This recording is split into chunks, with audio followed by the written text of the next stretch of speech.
Warrior Lore. Chapter 36-33.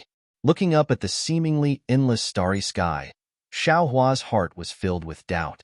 He couldn't help but think to himself, my Dao sect has the heavenly Dao, and I have the heavenly Dao starry sky in my space.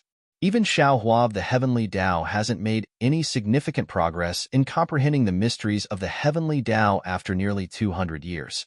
Now, the heavenly Dao starry sky has appeared again and again in the Confucian cultivators formation. Oh, right. Aren't the seals on Lu Yi and the others also made of Star Force? Star Moon Palace. That's right. There's also the Star Moon Palace. The Star Moon Palace that Zhu Qing mentioned. Just as Xiao Hua was thinking, a giant boat slowly flew out from the side of the sphere. There were many cultivators standing on the boat.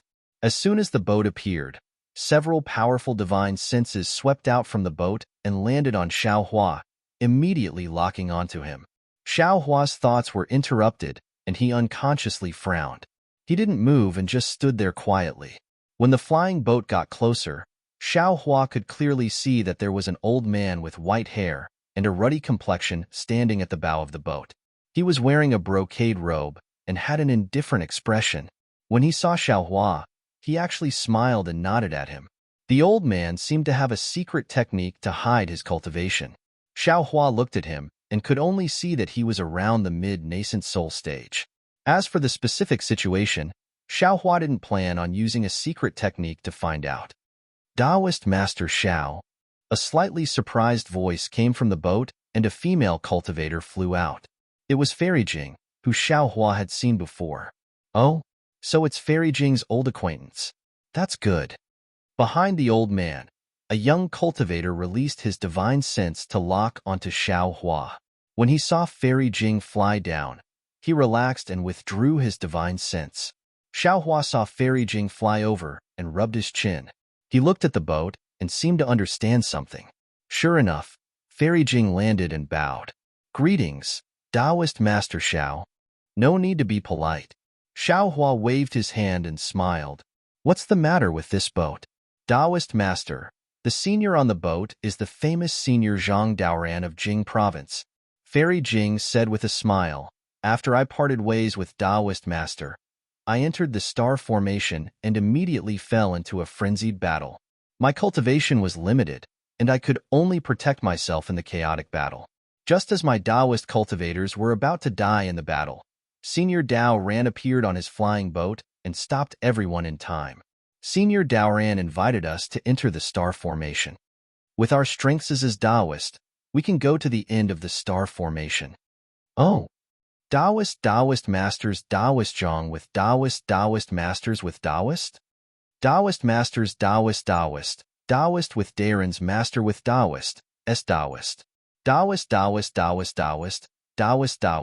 with Taoist, T. Xiao Hua rolled his eyes and asked, Fellow Taoist Jing, have you been ambushed by Confucian cultivators in this star formation? Yes. Fairy Jing nodded. I personally saw more than 10 golden core disciples fall in the formation. Yes. Xiao Hua nodded. This Zhang Daoran wouldn't be the same as Taoist Huda, a sanctimonious person, right? Even if Taoist has never seen Senior Daoran, could it be that you have never heard of his name? Fairy Jing was even more stunned than Xiao Hua. No. Xiao Hua was quick to reply. Hee, spiritual master must be joking with me. How could any Taoist cultivator of the hidden immortal continent not know Senior Dao Daoran? Fairy Jing covered her mouth and smiled. Her eyes were like ripples of water. All right. Xiao Hua smiled bitterly. This old man admits that he has heard of it, but this old man's impression of it isn't very deep. Of course, Taoist is a senior with a similar cultivation level as Senior Daoran. Taoist is so low-key, even more so than Senior Daoran. Naturally, you wouldn't pay attention to Senior Daoran's deeds. Fairy Jing smiled and said, but this old man can guarantee that there are 50 people on the giant ship, including some golden core disciples. If they don't believe in Senior Daoran, how can they get on the flying ship? Li Jing, the nascent soul cultivator who withdrew his divine sense, became impatient and said loudly, if this fellow Taoist doesn't want to, then don't let him come up. There are many people who want to get on the flying ship. Fellow Taoist, this old man is Zhang Daoran of Jing Province. The old man also smiled and cupped his hands. Ah. The cultivator was surprised to see Zhang Daoran salute to Xiao Hua. After all, Xiao Hua was only at the early or middle nascent soul stage. He couldn't be considered a powerful figure on the flying ship. Xiao Hua didn't dare to be negligent. He also cupped his hands and said, "This one is Xiao Hua of Yu Province." "Oh, so it's Taoist Xiao." Zhang Daoran smiled and said, "Although this old man hasn't heard of Taoist Zhao's name before, it's fate that brought us together to participate in the Jadestige gathering. Today, we've all encountered a rare change in the Jadestige gathering. If we don't work together, I'm afraid we'll all die on the Jadestige mountain." Although this old man can't see through fellow Taoist's true cultivation level, it's needless to say that fellow Taoist's cultivation level is profound. Now that we're in a crisis, would fellow Taoist please get on the flying ship and lend this old man a hand? On the giant ship, the cultivators were in an uproar. What kind of cultivation level could be praised by Zhang Daoran? Although Xiao Hua looked ordinary, he couldn't be underestimated. Fairy Jing's face showed a trace of pride, as if she was also praised by Zhang Daoran. Xiao Hua pondered for a moment, then raised his voice and said, "Fellow Taoist Zhang, this Xiao isn't being pretentious. This Xiao wants to get on the flying ship, but this Xiao has the blood of Star Lord Hall's immortal soldiers and immortal generals. This Xiao is afraid that if this Xiao gets on the flying ship, Kacha." Without waiting for Xiao Hua to finish speaking, on the other side of the giant sphere, several thunderbolts appeared out of thin air, flashing into an oval several dozen feet in size in the void. Boom! With a loud sound, a grayish-white spike pierced through the void. Then, the oval several dozen feet in size shook violently, slowly cracking and breaking into pieces. After the spike pierced out, the shape of a small boat immediately rushed through the void. Then, the entire space was torn apart, and a flying ship similar to Zhang Daoran's giant ship rushed in. However, this giant ship had two sharp ends and a long and narrow middle. There were also several dozen cultivators standing on this giant ship. These cultivators appeared with the giant ship. Seeing that the entire defense formation was quiet, they immediately cheered, as if they had just escaped from danger like Xiao Hua. Everyone was cheering, except for a young cultivator at the front who didn't make any movements. Just as he came out with the giant ship, he immediately stared at Zhang Daoran on the other flying ship. "Zhang Daoran? You actually came." The young man spoke amidst everyone's cheers. "Esteemed Sun Kong, if you can come, then this old man can come as well." Zhang Daoran's voice was equally loud and didn't seem to be inferior to esteemed Sun Kong's. "Esteemed Sun Kong?" Xiao Hua looked at the young man's arrogant expression, and the corner of his mouth curled up due to his arrogance. He whispered, "Fairy Jing, who is this esteemed Sun Kong?" "This? I don't know," Fairy Jing said with a smile. "He should be a senior like esteemed Sun Kong who is focused on cultivation." "Focused on cultivation?" Xiao Hua smiled. Esteemed Sun Kong sneered. "It seems that even Brother Daoran can't resist the temptation of the Azure Abyss Dragon saliva." Zhang Daoran didn't deny it and nodded. "That's right. This old man's thoughts coincide with esteemed Sun Kong's." "But..." Esteemed Sun Kong's eyes flashed fiercely. "Unfortunately, there is only one Azure Abyss Dragon saliva, and I heard that it can't be split. Who do you think this treasure should belong to? Perhaps you, perhaps me, or perhaps some disciple of the Tao sect." Zhang Daoran smiled. "However, this should be decided after we obtain the Azure Abyss Dragon saliva." "Haha, I'm thinking the exact opposite." Master Sun Kong roared with laughter as he said, "To deal with external threats, one must first pacify the internal situation. If we don't make things clear now, then wouldn't there be great chaos once the treasure appears?" With that, esteemed Sun Kong glanced at the cultivators on Zhang Daoran's flying boat and said with a fake smile, "Could it be that Brother Daoran didn't rush out from the chaos and use this flying boat to bring these Tao sect disciples together?" With that, esteemed Sun Kong's divine sense swept towards Xiao Hua. He originally didn't care about Xiao Hua, so his divine sense also swept past Xiao Hua. However, just as his divine sense swept past Xiao Hua, he suddenly seemed to have discovered something. His expression changed slightly, and he hurriedly withdrew his divine sense. He looked at Xiao Hua, who was quietly standing to the side, and seemed to have thought of something. Good. How could Zhang Daoran be afraid of esteemed Sun Kong? He nodded. Fellow Taoist Sun Kong is right. Now that we have just escaped from the chaos, you should give me a rule.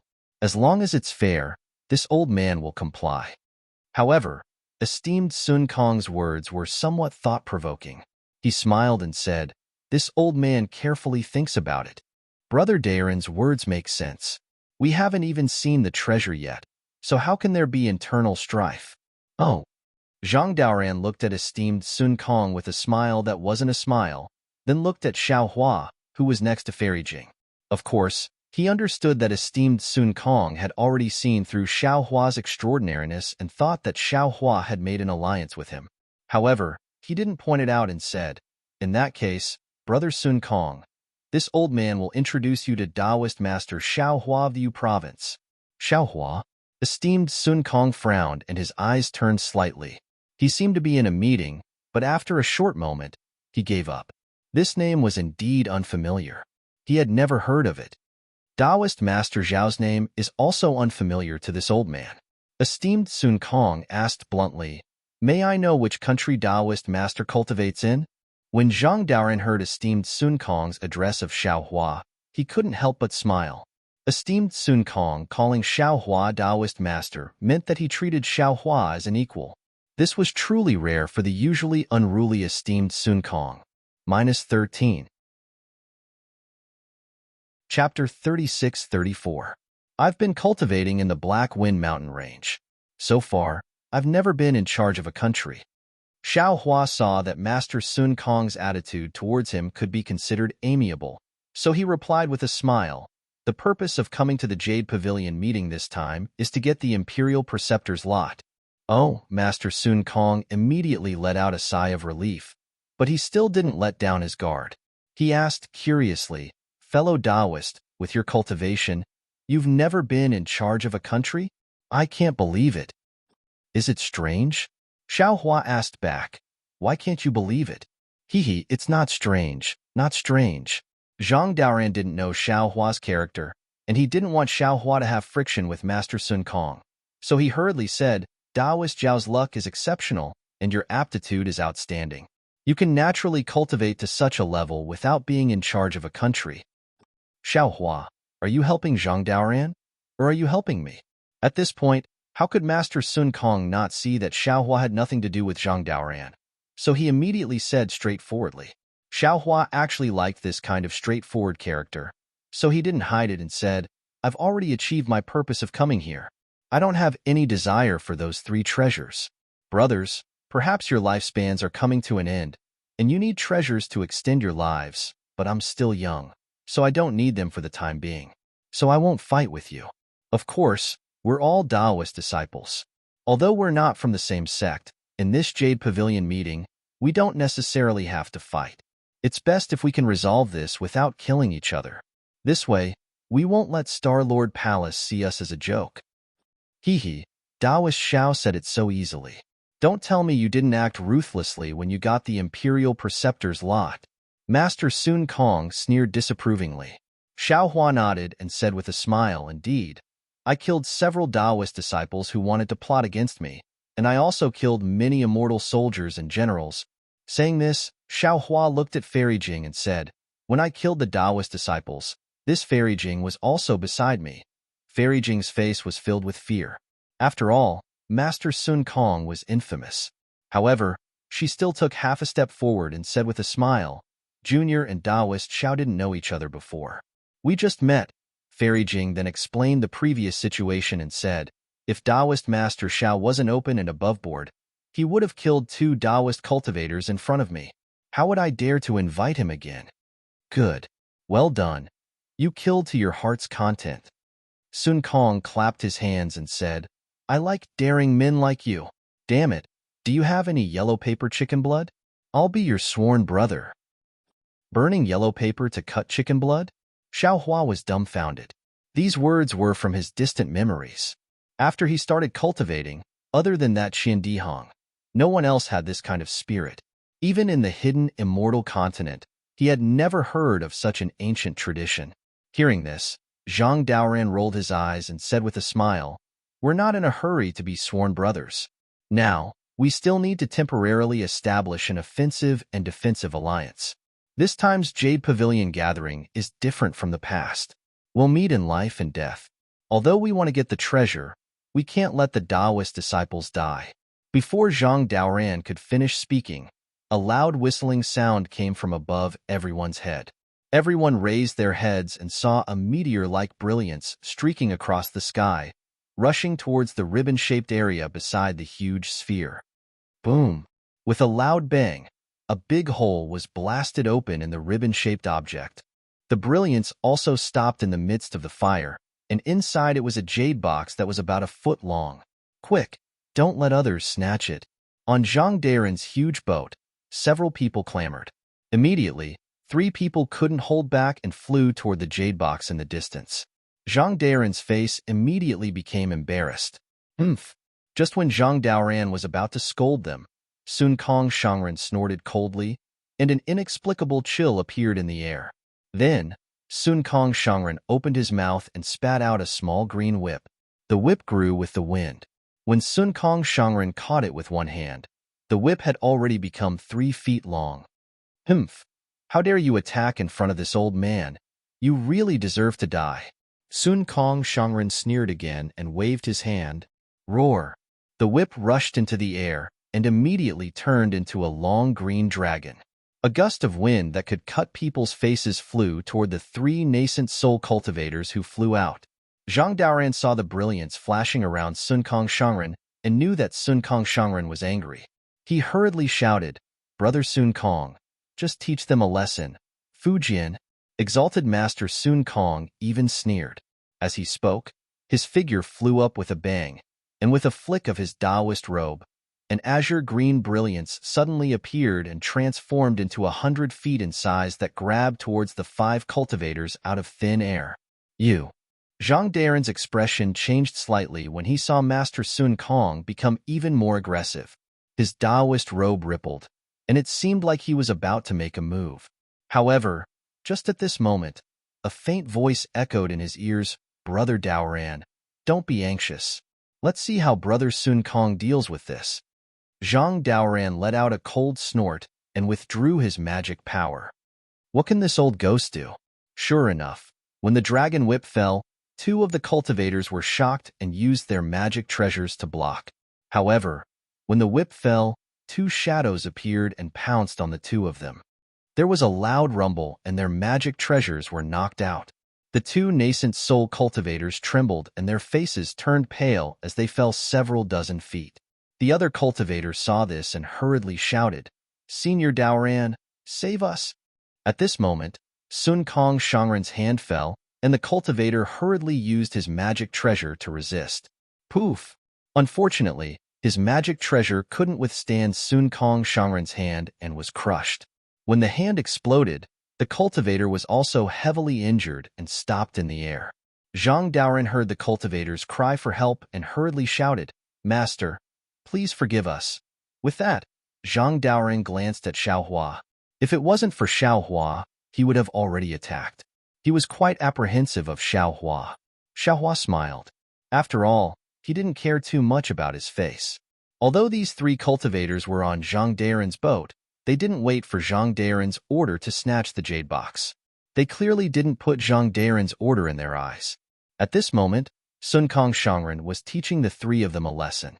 Although it somewhat brushed away Zhang Daren's face, Xiaohua felt that Sun Kong Shangren did the right thing.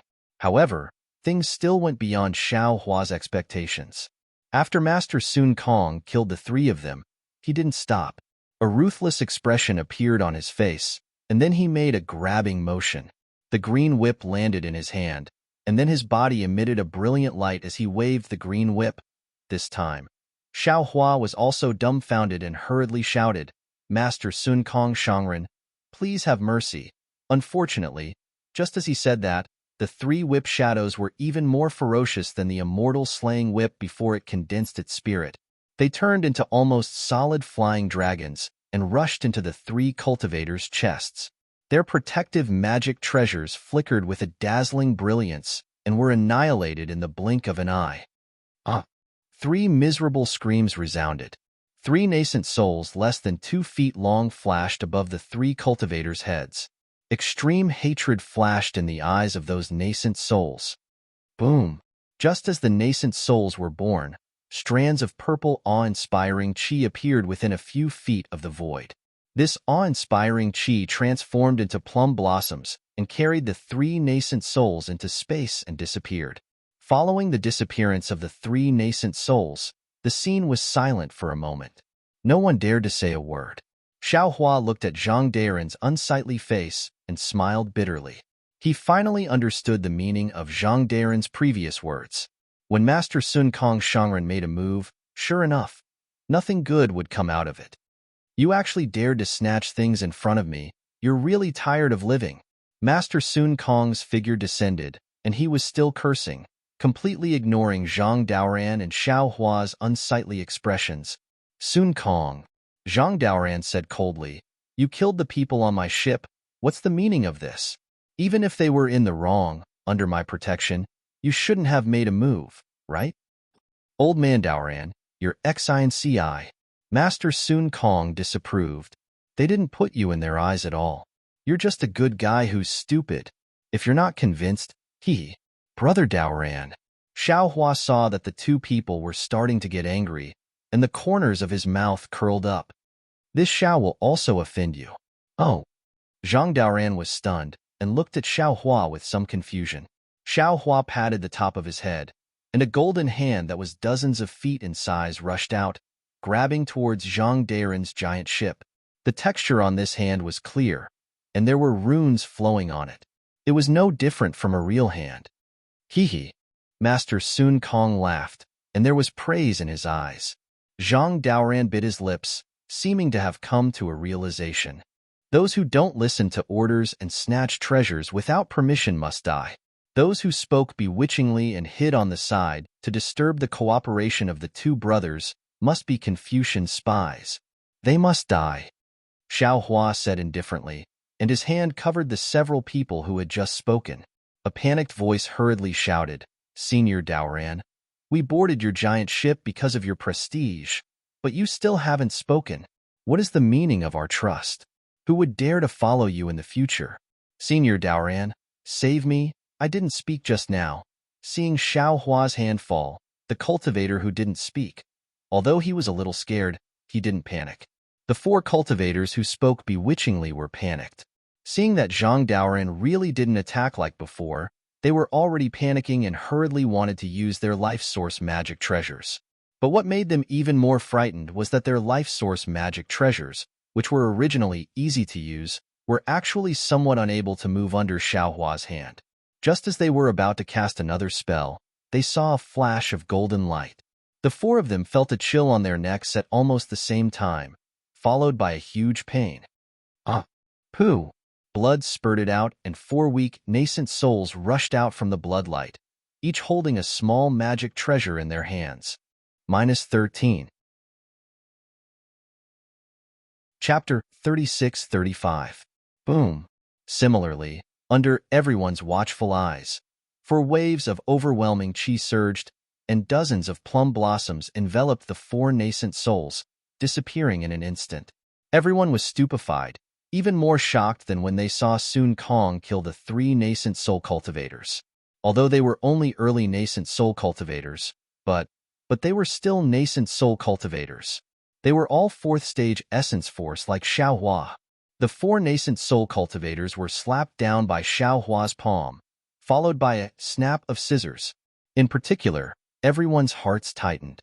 Although Sun Kong also killed the 3 nascent soul cultivators with a raise of his hand, he first used a magic treasure to injure 2, then used his large hand to slap them to death. What Sun Kong relied on was the sharpness of his life-bound magic treasure. But Xiaohua was different.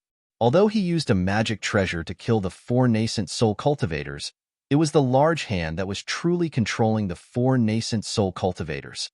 In other words, Xiaohua could imprison the 4 early nascent soul cultivators with his magic power alone.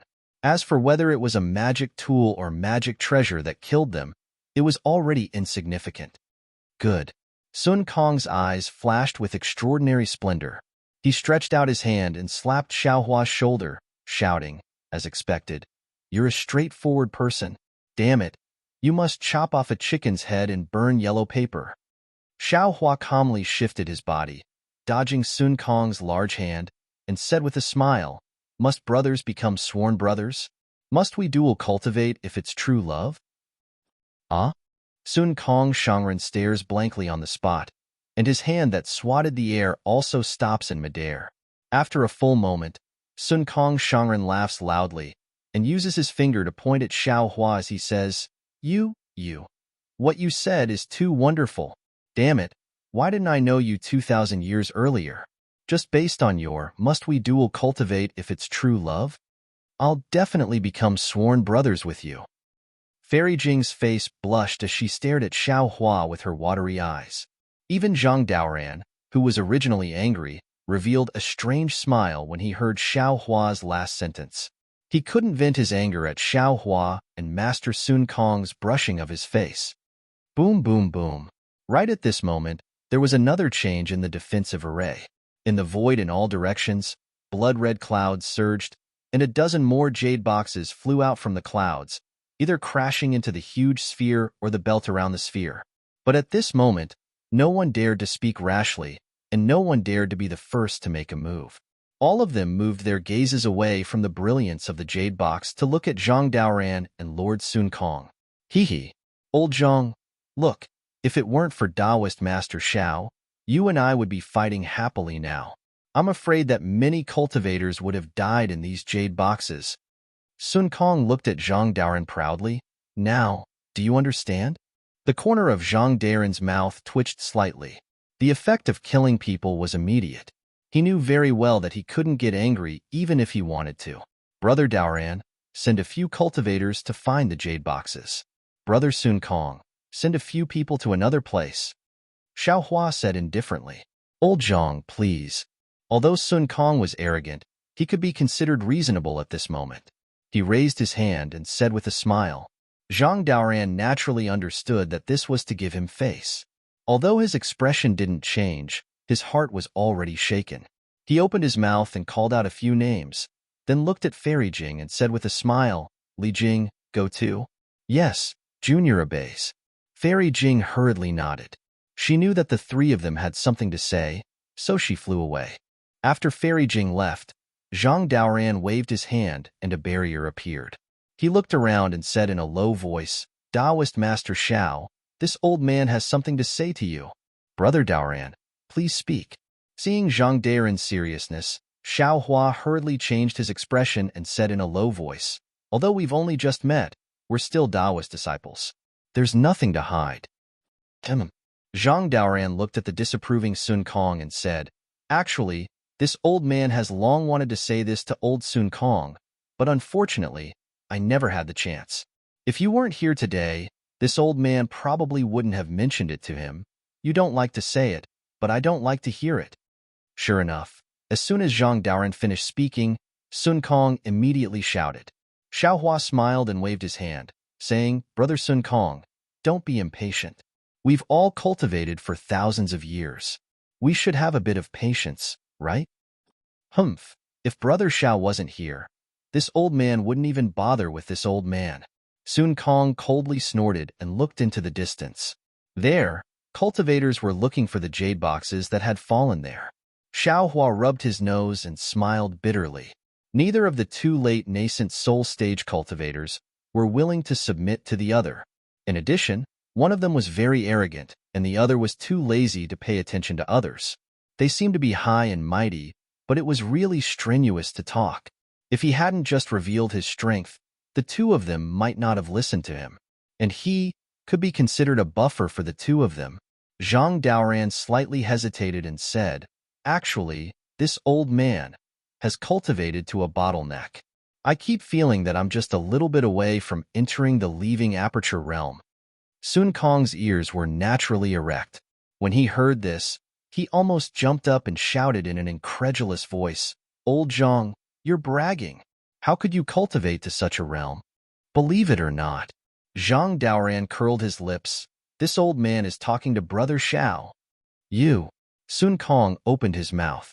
If it was before, he would have already left. He didn't believe that Zhang Daoran could enter the leaving aperture realm before him. Brother Daoran means... Xiao Hua's eyes turned and he understood. He smiled and said, "You're not interested in the azure nether dragon saliva?" Zhang Daoran nodded. "You can say that, because if I can't get this little bit of opportunity, even if this old man lives another 10,000 years, I might not be able to break through." "Damn it, old Zhang, you're too cunning. You were still saying that you wanted to snatch the azure nether dragon saliva." Sun Kong couldn't bear it anymore and shouted. Zhang Daoran rolled his eyes and said, "Can this old man tell you the truth? Besides, even if this old man can't get anything else, getting the azure nether dragon saliva is also pretty good, right?" "This old man understands. You want the cold ghost gallbladder. Only this kind of extremine item can match your ice profound physique and enter the leaving aperture realm." Sun Kong suddenly realized. Zhang Daoran didn't hide it and nodded, saying, "This old man indeed wants the cold ghost gallbladder. It's not that this old man didn't plan to tell you, but think about it. Did you give this old man a chance?" "Humph, that's because you're hiding it and don't dare to say it." Of course, Sun Kong wouldn't admit it. Brother Sun Kong wants the azure nether dragon saliva, right? Xiao Hua said to Sun Kong with a smile. Sun Kong nodded solemnly. "That's right. This old man doesn't have old Zhang's opportunity. I'm afraid that I'll have to use this to extend my life and then break through. This Xiao already has the state teacher's lot. In that case, the three of us don't have any conflicts of interest?" Xiao Hua now also knew Zhang Daoran's plan. Looking at the two, he said, "Brother Daoran means that the three of us should join forces?" "That's right." Zhang Daoran nodded. "This old man doesn't dare to join forces with old ghost Sun Kong. This guy has too many tricks. If we're not careful, we'll suffer." Although this old man isn't familiar with Taoist cultivation is deep and can be considered to have the qualifications to join forces with this old man. Moreover, this old man is very familiar with Li Jing. She's a cautious person and keeps herself clean. She never interacts with ordinary cultivators. Since she can take the initiative to find Taoist, then this old man can barely trust Taoist's character. Damn, this old man and Xiao Hua hit it off at first sight. "After we go out, I'll definitely chop off a chicken's head and burn yellow paper." Sun Kong was much more straightforward than Zhang Daoran. Xiao Hua pondered for a moment and shook his head slightly. "This Xiao understands what you two brothers mean. But this Xiao doesn't plan on joining forces with you two brothers? Damn, who do you think you are?" Sun Kong was immediately enraged. He sneered, "This old man thinks highly of you." "Old man Sun Kong," Zhang Daoran shouted sternly, "it's not too late to listen to Brother Zhao's intentions first. Didn't you hit it off at first sight with him?" "Humph." Sun Kong looked a bit unhappy. "Hee, it's not that I'm looking down on you two brothers." Xiao Hua actually admired Sun Kong's straightforwardness. He said with a smile, "It's just that this Xiao was lucky enough to kill a 5th-level lower-rank Confucian general in a defensive formation. If nothing unexpected happened, it should be one of Star-Lord Hall's guardian Star-Lords. How could Star-Lord Hall leave this Xiao at that? This Xiao has been pondering on how to escape Star-Lord Hall's pursuit, but I couldn't find a good way. If this Xiao joins forces with you two brothers, wouldn't it be harming you two brothers?" "Ah?" Zhang Daoran and Sun Kong were both dumbfounded. They looked at each other, shock and doubt flashing in their eyes. What Xiao Hua said was true. He had also thought of disguising himself, but even if he did, his spells and abilities would not change. It would still be impossible to escape Star-Lord Hall's pursuit. Rather than that, he might as well not expose his ability to disguise himself. Of course, he also wanted to disguise himself as a Confucian cultivator, but the time was not right. Appearing in this defensive formation filled with Taoism cultivators, wasn't that courting death? "Brother Xiao, are you sure that Star-Lord has fallen?" Zhang Daoran opened his mouth and asked softly. Of course, his primordial spirit was obliterated by this Xiao. His body was also burned by this Zhao's true Samadhi fire. Xiao Hua said without hesitation. "Very good." Sun Kong also hurriedly said, "Now that Yaotai Mountain is in chaos, others might not know that you killed that Star-Lord. Forget it. Damn it. Even if they know, this old man will still stand with you. To be able to kill a Star Lord, this old man is truly impressed. This old man will definitely cut off a chicken's head and burn yellow paper with you. Zhang Daoren thought for a moment, then nodded and said, Since Brother Shao cannot hide this matter and tell us frankly, then you don't treat us as outsiders. You can kill a Star Lord. So why can't we help you? If you didn't say this old man might not join forces with you. Now that this old man knows, how can I not join forces with you? -13. Chapter 36-36. Damn it, Zhang Daoran. When did you become so hot-blooded? How come I've never seen you act so impulsively? Sun Kong also grinned. Actually, Zhang Daoran continued, this is related to the second thing I want to tell you two brothers. Brother Daoran, please speak. Xiao Hua's heart moved, and he said indifferently. The second thing is related to the abnormality of the Jade Pavilion gathering. Zhang Daoran said tirelessly, I don't know if you two brothers have noticed that the Jade Pavilion gathering this time is completely different from before. To tell you the truth, I have participated in the Yaodai gatherings several times. In the past, the Yaodai gatherings were not so much a test for Taoist cultivators in the middle and late stages of Yuanying realm like me, but rather a different kind of auction. However, the usual auction was about primordial stones, but this auction is about strength. As long as you have the strength, you can get rare treasures and spiritual herbs from the Star Lord Hall, and you don't necessarily have to pay the price of your life. That kind of risk is only for golden core and early nascent soul stage cultivators. Otherwise, there wouldn't be so many nascent soul stage cultivators coming to join in the fun. That's right. Hearing Zhang Daoran's words, Sun Kong nodded in agreement. Speaking of the Jade Pavilion gathering, who doesn't know that it's the bait of the Star Lord Hall? Every 10 years, they'll get some good things for us Taoist disciples to fight over. Come here and kill each other? However, how can there be no fighting over rare treasures? Outside the Jade Mountain is killing. Inside the Jade Mountain is also killing. Rather than fighting over rare treasures outside the Jade Mountain, it's better to fight in the Jade Pavilion gathering. Of course, the most important thing is still the Imperial Preceptor's lot, which can only be used once. When we Taoist cultivators establish a country, the Imperial Preceptor's lot will reveal the country's title, and the Imperial Preceptor's lot can no longer be used.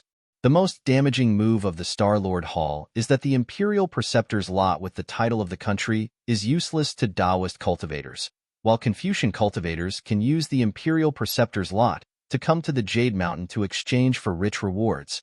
Aren't you just toying with us Tao sect cultivators? Xiao Hua sneered. Yeah, even if that's the case, didn't Brother Shao also come? Zhang Daoran said self-mockingly. Moreover, this old man and Master Sun Kong also came. Hundreds of fellow nascent soul cultivators have also arrived.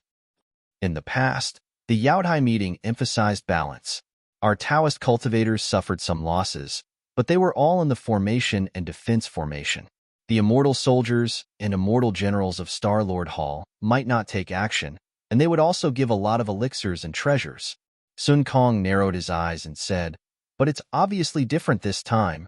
According to all the signs, this Jade Pavilion meeting, I'm afraid that Star Lord Palace has set up a great bait to kill most of the nascent soul stage cultivators. Zhang Daoran's eyes were fierce as well. He said, since Star Lord Hall wants me dead, why don't I fight to the death? If Brother Shao can kill a Star Venerate, why can't I? That's true. You've already cultivated to the out-of-body stage, so you've reached the limit of Confucian cultivators' tolerance. If you can kill a Star Venerate here, you'll definitely leave your name as a hidden immortal. Sun Kong said thoughtfully. Xiao Hua thought for a moment and said, I originally thought that I was the only one who saw it, but I didn't expect the two of you to also see it. Since it's like this, we can't let these Taoist cultivators kill each other.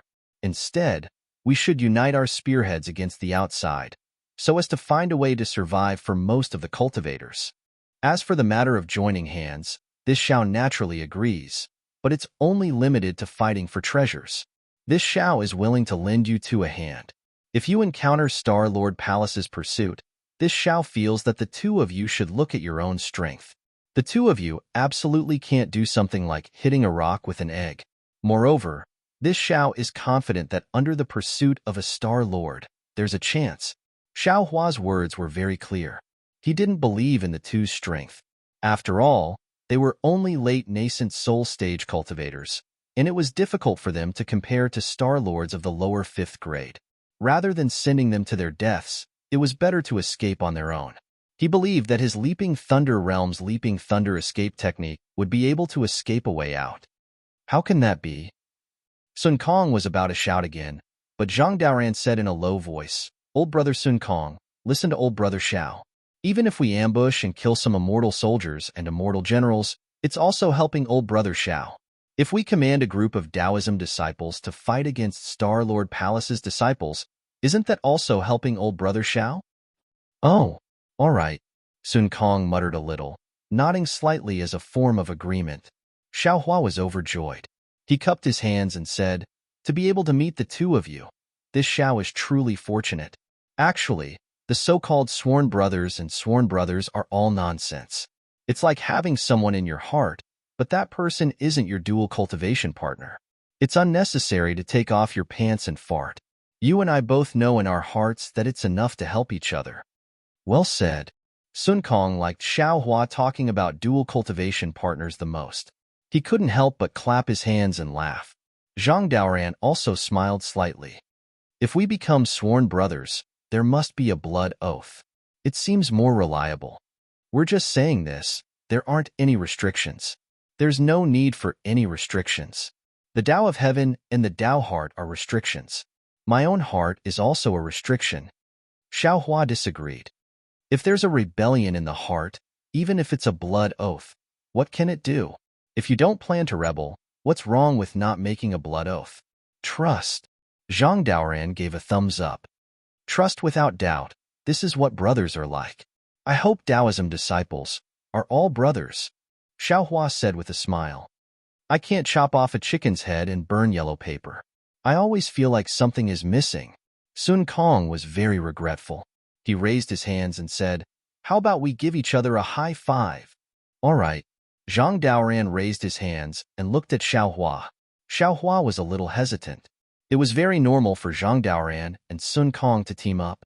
After all, although the two didn't get along, they were also familiar with each other. He had only met the two for the first time. They hadn't reached that kind of friendship yet. However, Xiao Hua looked at the dozens of cultivators on the two flying boats standing there very obediently. They weren't like the group of cultivators led by Taoist Huada. Xiao Hua's heart moved. He raised his hands and said, "I'm really lucky to be able to make friends with two late nascent soul stage brothers." Haha. Sun Kong high-fived Zhang Daoran with one hand and Xiao Hua with the other. He laughed loudly and said, "Even in my dreams, I didn't expect to be able to high-five old man Zhang. This time's Jade Pavilion meeting is really interesting." The three of them high-fived the alliance agreement. They were all very happy. Zhang Daoran removed the barrier and looked around. He said, "After we get the jade boxes, we'll first take out the items in the jade boxes. Whoever wants them, take out the corresponding item as the price. After these jade boxes are traded, we'll send a group of cultivators to explore the various parts of the Imperial Formation." All right. Sun Kong nodded. This old man has a magic treasure here that can detect the flaws in the Imperial Formation. After we find the jade boxes, we'll immediately leave the Imperial Formation. Sun Kong then pointed at the blood-colored star at the end of the starry sky. Perhaps one of the three treasures is on that blood-colored star. All right, we'll do as you say. Xiao Hua nodded. If you need me to do anything, just say it. Soon after, the three of them discussed a bit. The dozen or so cultivators who were looking for the jade boxes had returned. Sure enough, each of them had a jade box in their hands. The jade boxes were all closed, so they didn't know what was inside. The cultivators holding the jade boxes didn't dare to open them. They walked in front of Zhang Daoran and Sun Kong and respectfully handed the jade boxes to them. Sun Kong waved his hand and said, "You all take them first." Xiao Hua saw that Sun Kong didn't care and shook his head. He smiled and said, "Brother Sun Kong, these are all hot potatoes. If these cultivators take them, I'm afraid there will be problems. It's more suitable for you to take them." Sun Kong disdainfully replied, "We're going to trade in a bit. Who has the patience to take these things? Xiao Hua thought for a moment and said to Zhang Daoran, Brother Daoran, I don't think it's appropriate for us to trade here. Oh? Why? Zhang Daoran took the jade boxes from the cultivators and checked them one by one. He wanted to quickly distribute the jade boxes to appease everyone, so he was startled by Xiao Hua's words. Xiao Hua smiled. It's actually very simple. It's just that Brother Daoran didn't think too much about it. This old man understands. Xiao Hua didn't say it out loud. He only gave a slight hint, and Zhang Daoran and Sun Kong already knew. The two of them looked at each other and controlled their flying boats to get closer. Fairy Jing gave the jade boxes to Zhang Daoran and then stood next to Xiao Hua. She smiled and said, Daoist, can you follow me onto the flying boat now? Of course. Fairy Jing, please. Xiao Hua replied with a smile. Fairy Jing had a sweet appearance, and her eyes were even more beautiful. The two of them flew onto the boat. At this moment, they heard Zhang Daoran say, Fellow Taoists, you've all seen it. Previously, we fought against each other and lost countless disciples. We might not have been able to obtain any treasures. Now, we've worked together and obtained all the treasures in this formation without fear of death. I don't need to say more about who is safe and who is in danger, right? Yes, Senior is right. Junior will follow Senior's arrangements. Immediately, a cultivator nearby said, Junior is only at the Golden Core realm. I wouldn't dare to compare myself to Seniors. If there is something Junior needs, Junior will wait until Seniors don't want it and Junior will pick it up. It's better than dying here. When this cultivator spoke, everyone laughed. They all understood, but no one dared to hold back after seeing the treasures. At this moment, Zhang Daoran, Sun Kong, and Xiao Hua being able to stand out was exactly what they wanted to see. Sun Kong also shouted from the side, Brother Daoran's words are what this old man wants to say. If you don't have any objections, then listen to Brother Daoran's explanation. Yes, Junior has no objections. Sun Kong's methods were ruthless, and everyone on his flying boat was even more united. No one said anything. -13. Chapter 36-37. Although Zhang Daoran disdained Master Sun Kong's character, at the same time, he was envious of Master Sun Kong's methods. With his character, he wasn't suited for any ruthless actions. After hearing Master Sun Kong's words, he said, Previously, I discussed with Master Sun Kong and Taoist Master Xiao, and we decided to divide the treasures within the defensive formation. Whoever obtained them would have to pay a price, and perhaps others would also need it. This way, everyone would benefit. In the end, there would always be some things left in my hands, so I'll take them and take out some things that you fellow Taoists need, such as spirit pills or magic treasures. However, I've been warned by Taoist Master that this defensive formation is very dangerous. If we divide it now, if any fellow Taoist is unable to protect himself or perishes here, wouldn't our hard work be in vain? Therefore, my intention with Master Sun Kong and Taoist Master is that when we leave Mount Yaodai and arrive at Taoist Master Zhao's Black Wind Mountain, Master Sun Kong's Black Wind Mountain, or even my Grand Wind Mountain, it won't be too late for us to trade then. All right, it's settled then. Let's go to Taoist Master Sun Kong's Black Wind Mountain. Xiao Hua hastily waved his hand. Let's go to Brother Daoran's Grand Wind Mountain. My place is currently in a state of war. Fellow Taoists, if you go there, you'll attract the attention of Confucian cultivators, which isn't good for everyone. All right, then let's set it at my Grand Wind Mountain. Zhang Daoran nodded. At that time, Master Sun Kong, and the three of us will preside over it. We definitely won't disappoint you fellow Taoists. Since the three cultivators with the highest cultivation bases had already decided, the others could only listen to them. Besides, what Zhang Daoran said was the truth. Even if they could obtain the rare treasure they wanted here, if they could not leave Yaodai Mountain alive, wouldn't everything be for naught? Junior will listen to the arrangements of the two seniors. Fairy Jing was the first to speak. Xiao Hua's heart stirred, and he tilted his head to look at Fairy Jing. Fairy Jing seemed to have her thoughts seen through by Xiao Hua, and she hastily lowered her head, her forehead actually somewhat red. Since Fairy Jing had spoken, the others agreed. The cultivators on Sun Kong Shangren's flying boat also handed their jade boxes to Sun Kong Shangren for safekeeping. All right, the plan now is... Zhang Daoran saw that this matter was over and was about to speak when the entire imperial formation shook.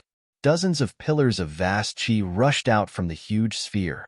Layers of clouds shot out from the pillars of vast qi and quickly scattered in all directions. Then, more strange ripples appeared from various parts of the formation. Wherever the ripples went, the entire formation seemed to boil. Bubbles surged out, and the bubbles grew from small to large. In the end, they exploded with pops. Furthermore, the belt of boulders that surrounded the star was now torn apart by the vibrations, turning into thousands of huge meteors that shot towards the entire defensive formation with a rumbling sound. Destruction of heaven and earth. Boulders flew everywhere, almost covering the entire defensive formation. Xiaohua was immediately alarmed. Thinking of what happened in the previous defensive formation, he hastily shouted, "Brothers, let's hurry and join hands. These boulders are a big movement of the defensive formation. I'm afraid they want to kill us here."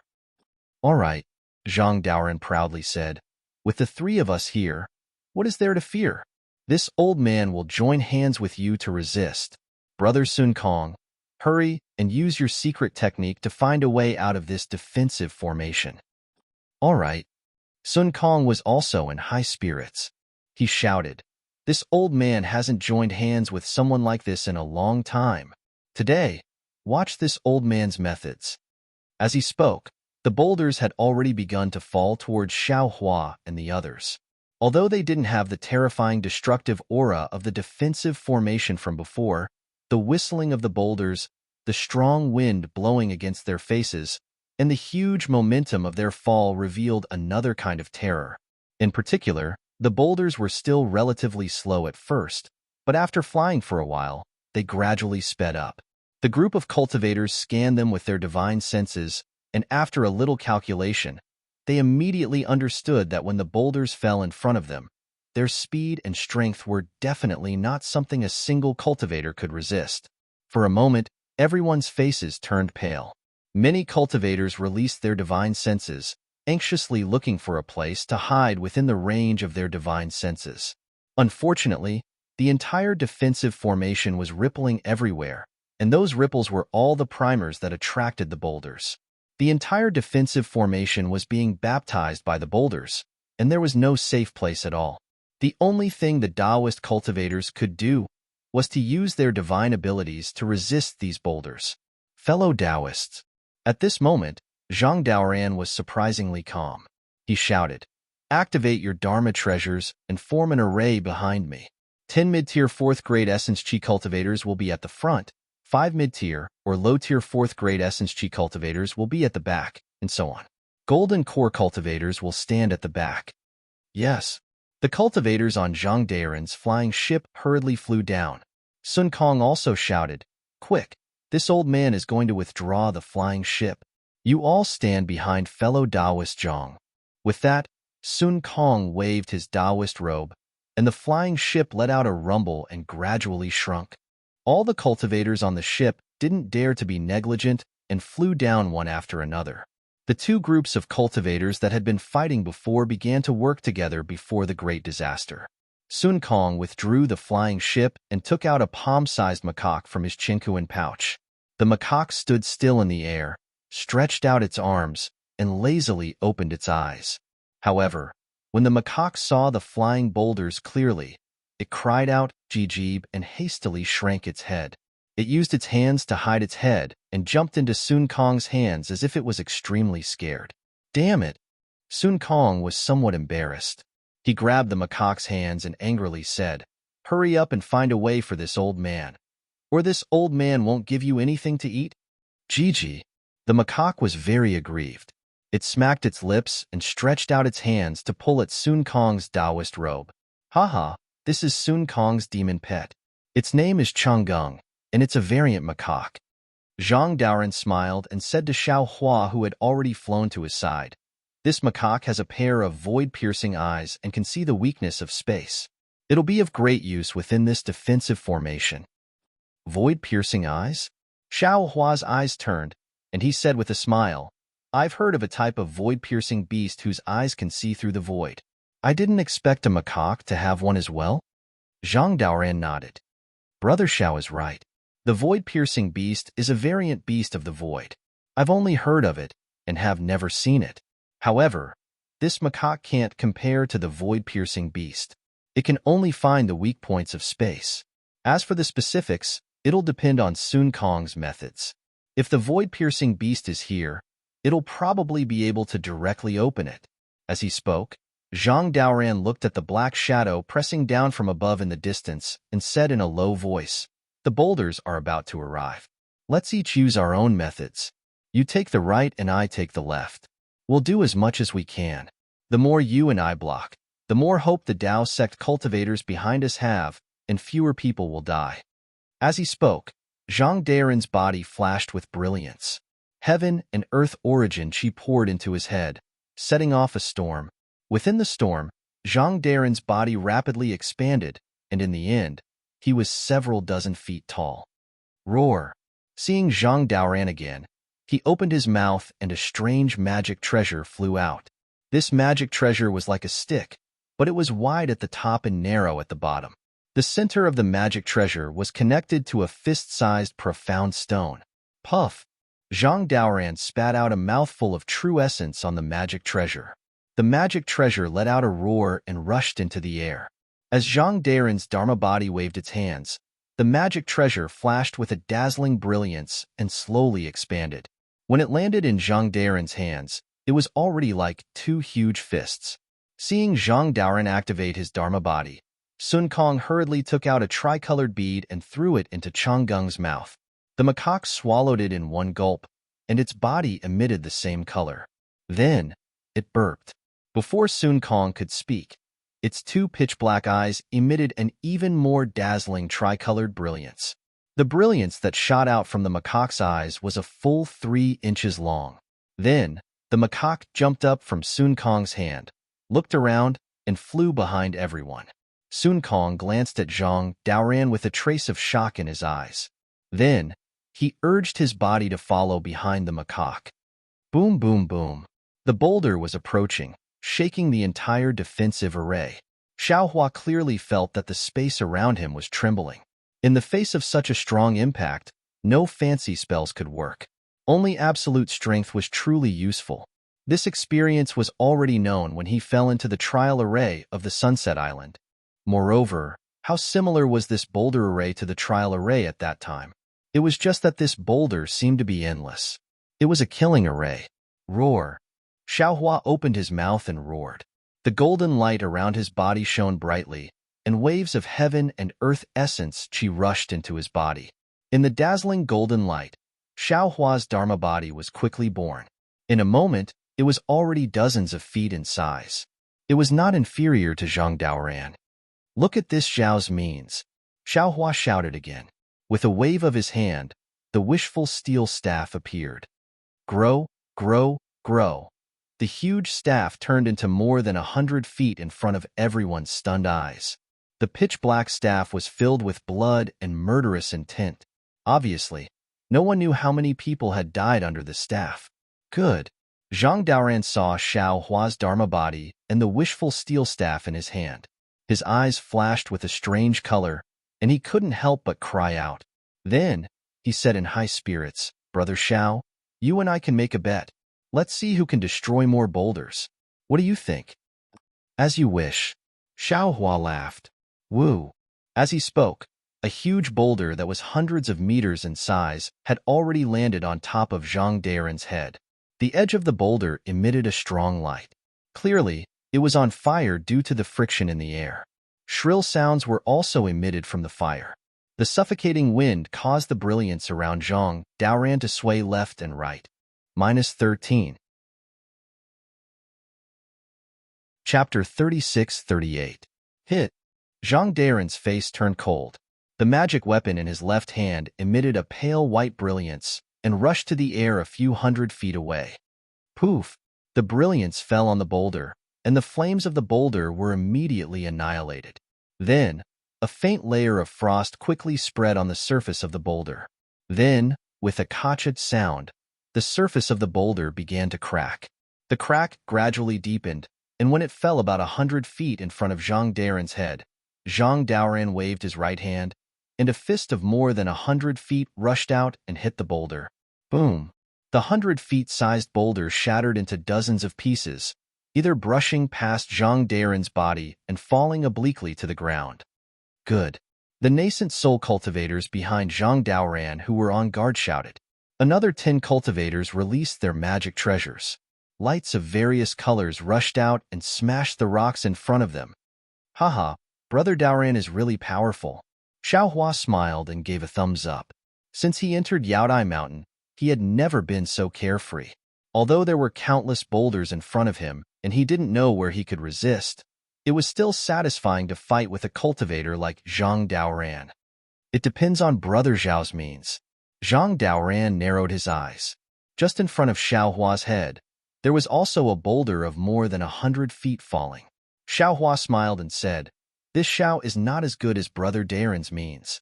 I can only use stupid means. I'm afraid I'll make Brother Daoran laugh."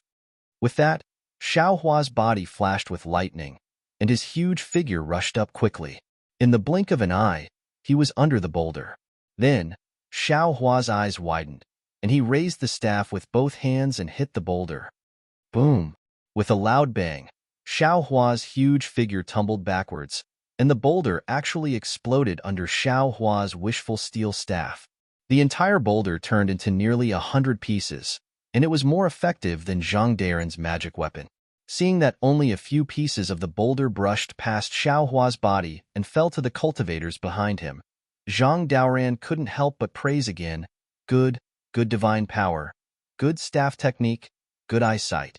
Humph, humph. Although Xiaohua's words were humble, his heart was proud. He crushed the boulder not only by relying on the strength of his physical body, but also by relying on his sharp eyes. The place where the wishful steel staff hit was exactly where the boulder could be crushed. Moreover, he borrowed the momentum to roll, and the vibration his body suffered was weakened. This method was much better than Zhang Daren's pure spiritual power. Zhang Daoran naturally saw through it too and said with a bitter smile, "This old man was wrong. How could I make this kind of bet with you?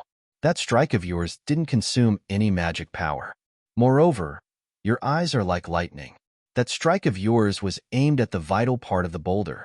It's as if you could kill a cultivator with a single strike. This old man, how can I compare to you?" "Haha, Brother Daoran, it's too late to regret now." Xiaohua laughed, and his whole body flashed with lightning again. He rushed forward again, and before the second boulder could get close, the wishful steel staff had already swung out. Rumble.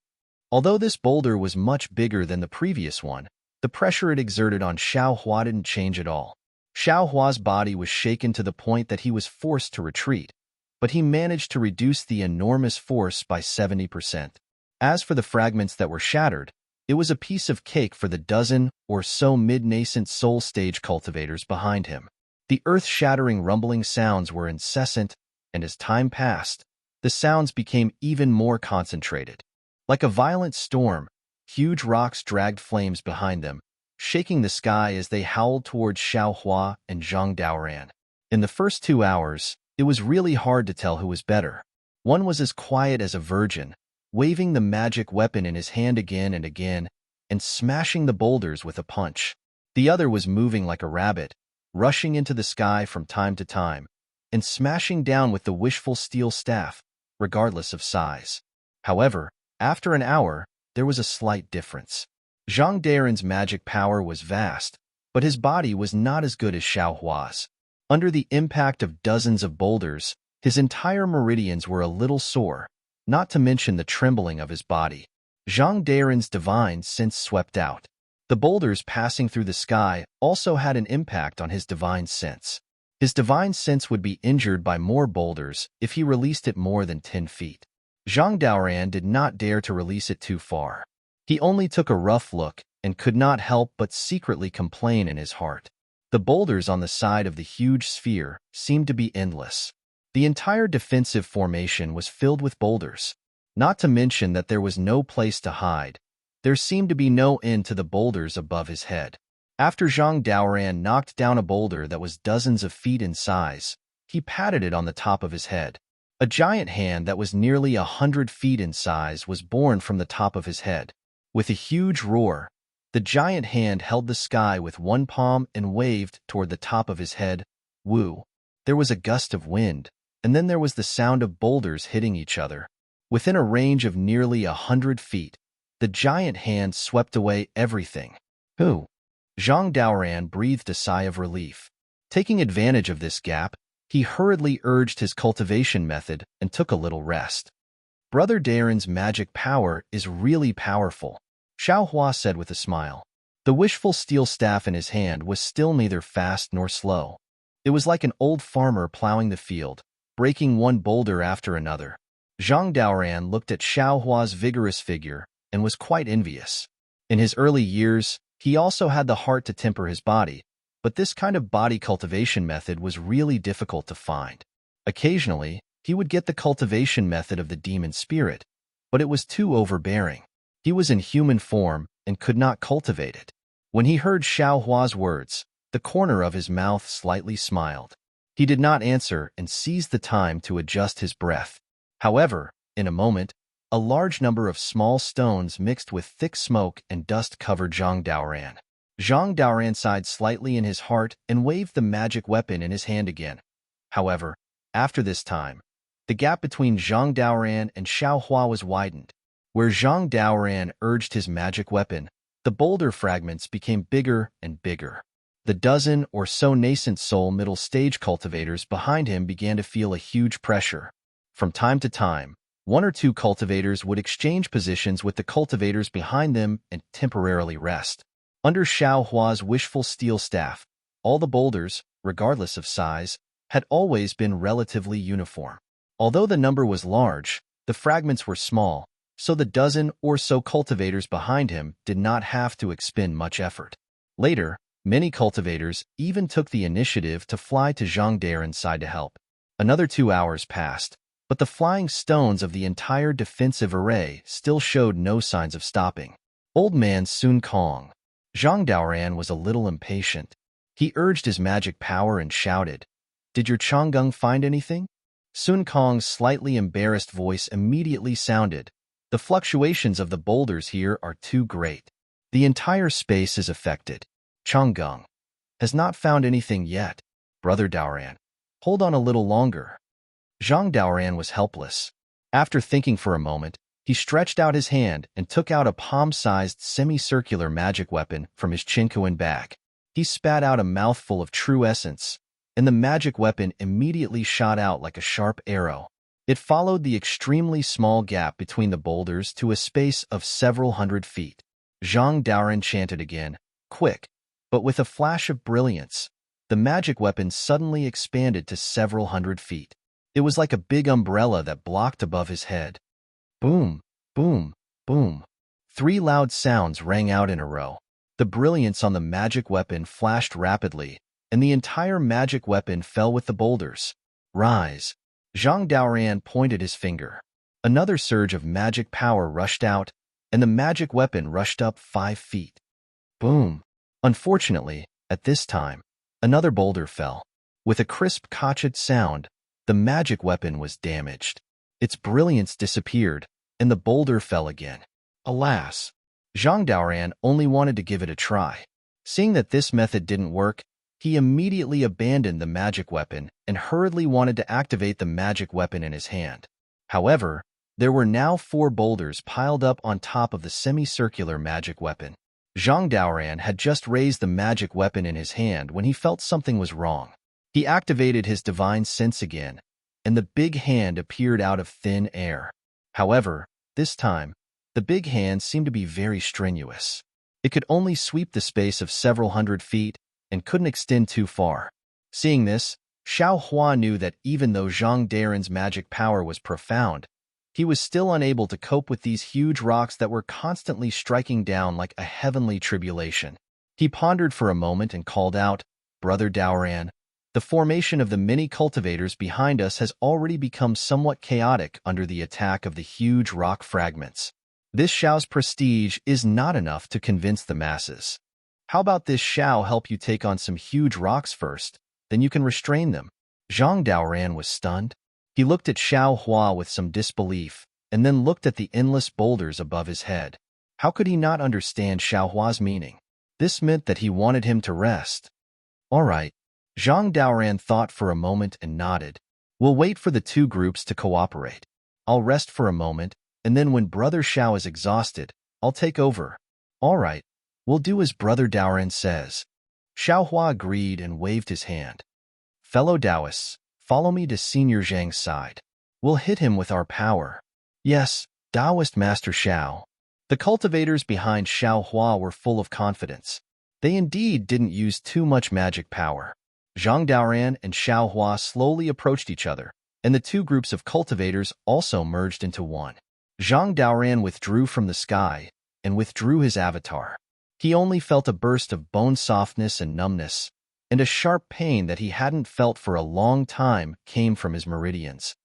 Senior Daoran, it's all thanks to you and Taoist Master Xiao.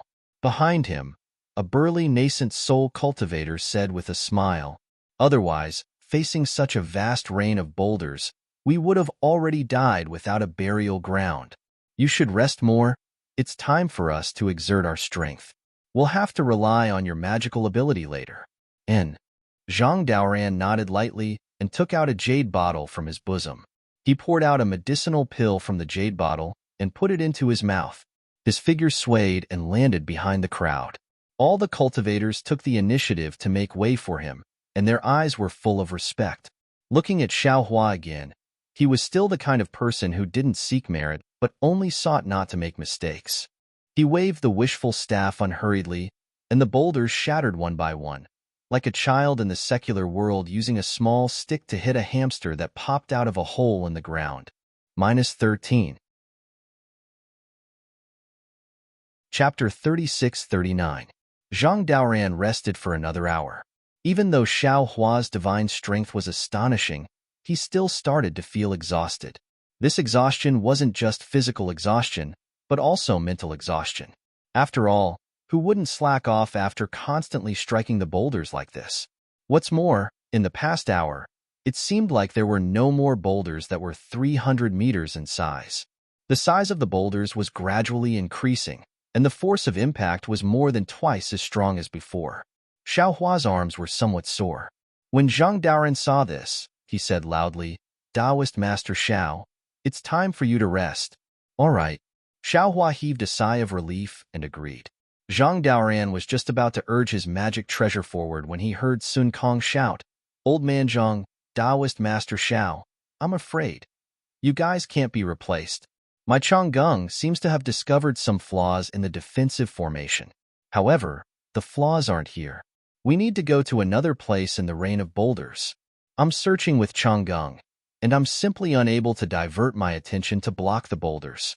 I'd like to ask someone to come over and protect me. Taoist Master Xiao, go. Zhang Daoran said with a smile. You can rest now. Xiao Hua retreated half a meter, thought for a moment, and said, I should be able to hold on for about 2 hours. If Brother Sun Kong can find the exit within 2 hours, then Brother Daoran doesn't have to replace me. Sun Kong transmitted his voice from afar. 2 hours is enough? All right. Xiao Hua said to Zhang Daoran, Brother Daoran, quickly go and protect Brother Sun Kong. The two of you are responsible for the safety of our lives. Don't be careless. All right. Zhang Daoran knew that he was far inferior to Xiao Hua in dealing with the boulders. He responded and urged the magic treasure in his hand. His figure flew in the direction of Sun Kong. Along the way, the boulders exploded under the brilliance of the magic treasure. Seeing that Zhang Daoran had left, Xiao Hua waved the wishful steel staff again. When he saw that the endless boulders were denser than raindrops, Xiao Hua also became excited. Roar! With a long roar, his waist swelled, and the wishful steel staff grew again. The wishful steel staff danced in Xiao Hua's hand like a wheel. Rumble! The continuous bombardment was particularly harsh in the vibration of space. Xiao Hua, who was 100 feet tall, was like a demon god. His entire upper body was covered by smoke and dust. Pieces of gravel fell on his body, but they could not hurt him. One by one, They were once again destroyed by the cultivators whose morale had also soared. Watch this, Xiao. After another half an hour, there was still no news from Sun Kong Shangren. Xiao Hua yelled. His whole body flashed with golden light, and the huge Dharma idol slowly retracted. After returning to its original state, Xiao Hua put away the wishful steel staff, and then rushed towards the top of his head like the wind. Xiao, Taoist Xiao, what are you doing? Xiao Hua's behavior was quite strange, causing the dozen or so Yuanying stage cultivators behind him who were also extremely tired to be stunned, and their faces changed slightly. This was because the boulders were not only powerful, but the boulders were also extremely dense. Not to mention that the distance between the boulders could not allow the cultivators to use the flying technique. Even the gaps between the boulders could not allow the cultivators to escape freely. As long as the cultivators made a slight mistake, they would immediately be hit by the boulders. This was also the fundamental reason why the dozens of cultivators could only resist here, and no one dared to escape. At this time, Xiao Hua actually wanted to rush into these boulders with his bare hands. How could everyone not be surprised? Even some narrow-minded people had begun to doubt Xiao Hua's motives. Everyone was still surprised. When Xiao Hua rushed to the front of the first boulder, his figure suddenly floated strangely to the side, and at the moment of imminent peril, he let go of the boulder.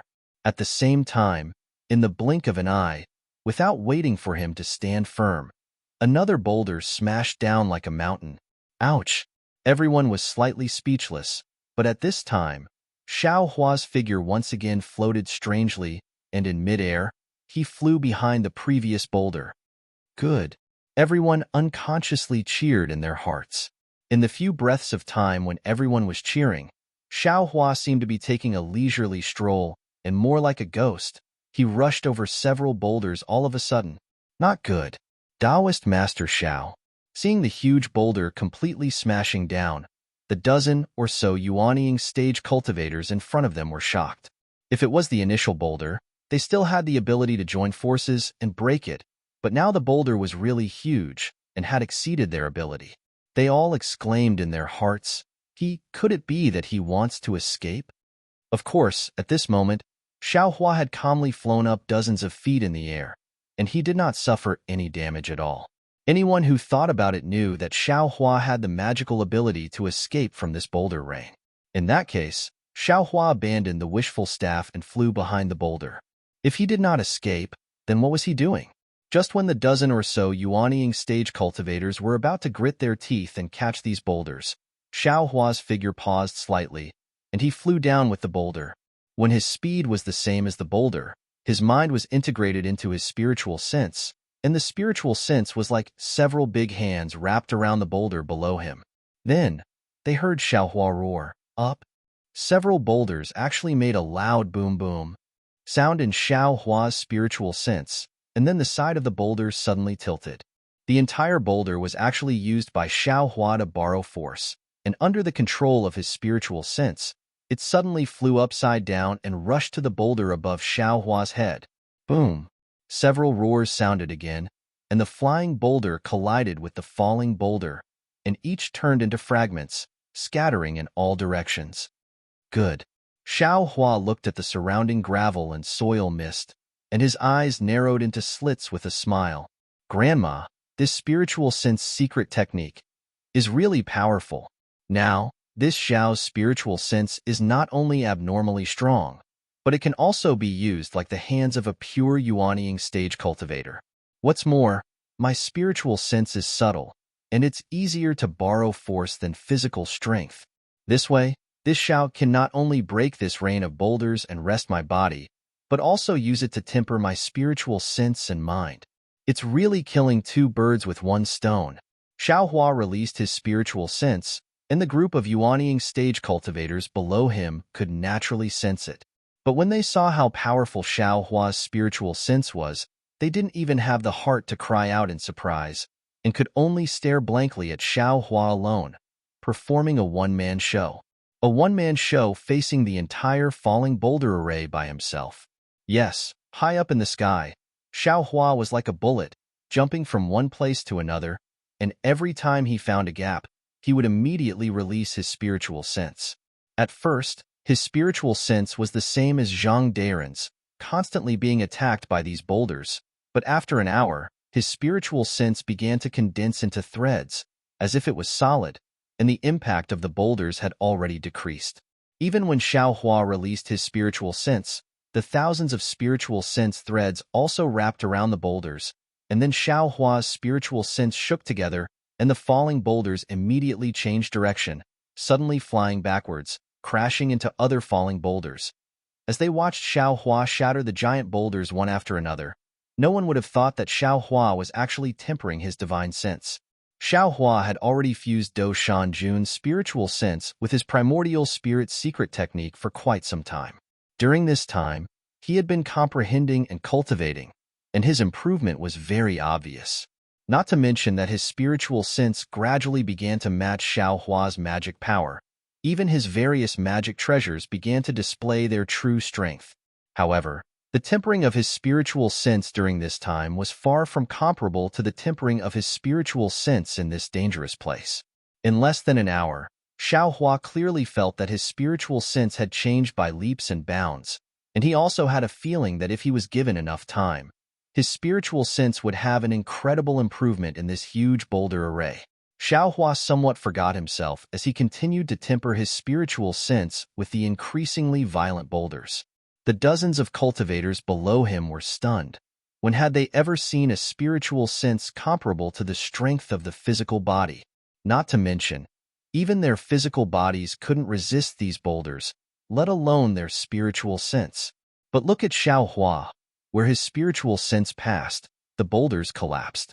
Although Xiao Hua didn't show his Dharma body now, in their eyes, he was even more powerful than his previous Dharma body.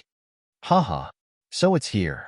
From far away, Master Sun Kong's voice came from afar, and then Zhang Daoran hurriedly transmitted his voice. Brother Xiao, quickly bring a group of fellow Taoists here. Old man Sun Kong finally found the exit of the defensive array. Okay. Xiao Hua was in the mood to cultivate, and was actually interrupted, so he was a little unhappy, but he didn't dare to be negligent.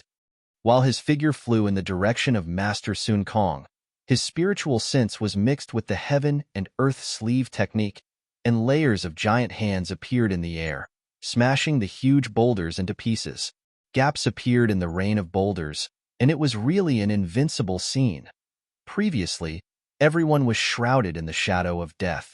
Although they saw Xiao Hua's great power, and their blood boiled, they didn't dare to relax, lest an accident would destroy their hope. Now, Master Sun Kong and Zhang Daoran didn't disappoint and found the exit of the defensive array, and the boulders in everyone's hearts were lifted. Moreover, Xiao Hua's methods were even more arrogant than before, and everyone's joy was even more uncontrollable. Needless to say, nascent soul cultivators, after all, had cultivated for thousands of years, and although their faces were brimming with smiles, they were still somewhat reserved. Those Jindan cultivators couldn't care less about this, and the crowd of cultivators boiled up and clamored. Taoist Master Xiao, Taoist Master Xiao, Taoist Master Xiao. Cheers and waves of heat waves rushed into Xiao Hua's ears one after another. This sound couldn't be concealed in the shock of space. Death, in the end, couldn't erase life. Where there were people, there was hope for life. Listening to the sincere cheers of these cultivators, the disappointment and coldness in Xiao Hua's heart towards the Tao sect changed a little. After all, humans were complex, and it was impossible to ask everyone to have noble moral integrity. If everyone was like Xiao Hua, would this hidden immortal continent still be a continent controlled by Confucian cultivators? Would this Jade Pavilion gathering still exist? -13. This old man should also make a choice. Then, Zhang Daoran suddenly asked again, "What about you? What do you want to do?" "Me?" Sun Kong Shangren raised his eyebrows and looked at the several feet in front of him. That macaque called Changgung was gnawing on a tricolored pearl. In front of it, at the place where the splendor flashed, a square several feet in size was emitting a faint glow. This glow was even weaker than a firefly's in the shaking space. If not for the macaque's lead, Sun Kong Shangren would not have been able to find it. This old man came here for the Azure Abyss Dragon Saliva. As Brother Daoran said, It won't be too late to talk about it after we get out of Yaodai Mountain alive. Old fox. Zhang Daoran shook his head and looked at the magic treasure in his hand, smashing away the falling rocks. They're here. Sun Kong Shangren did not care about Zhang Daoran's evaluation. He raised his hand and stroked Changgeng's head. He said in a low voice, "Open the door, Gigi." The macaque unhappily threw the tricolored pearl into its mouth. Its cheeks bulged and the splendor in its eyes shot out several feet. However, when the splendor landed in the square, it only caused the splendor to flicker slightly and the appearance of the door to become clearer. Other than that, there were no other special changes. Sun Kong Shangren rolled up his Taoist robe and the macaque disappeared. He then said to Zhang Daoran, "Brother Daoran, stay here. This old man will go first and open the way for you at the defensive formation." "Thank you, Brother Sun Kong." If it was before, Zhang Daoran definitely would not have dared to believe Sun Kong Shangren. However, after seeing Xiao Hua's great ability, Zhang Daoran could not help but feel a sense of trust. "Brother Sun Kong?" Hee. Sun Kong Shangren's body flickered with splendor. He waved his hand, and the green whip left his hand. It transformed into a long snake that protected his body. "When we leave Yaodai Mountain, this old man wants to see who is the elder brother and who is the younger brother."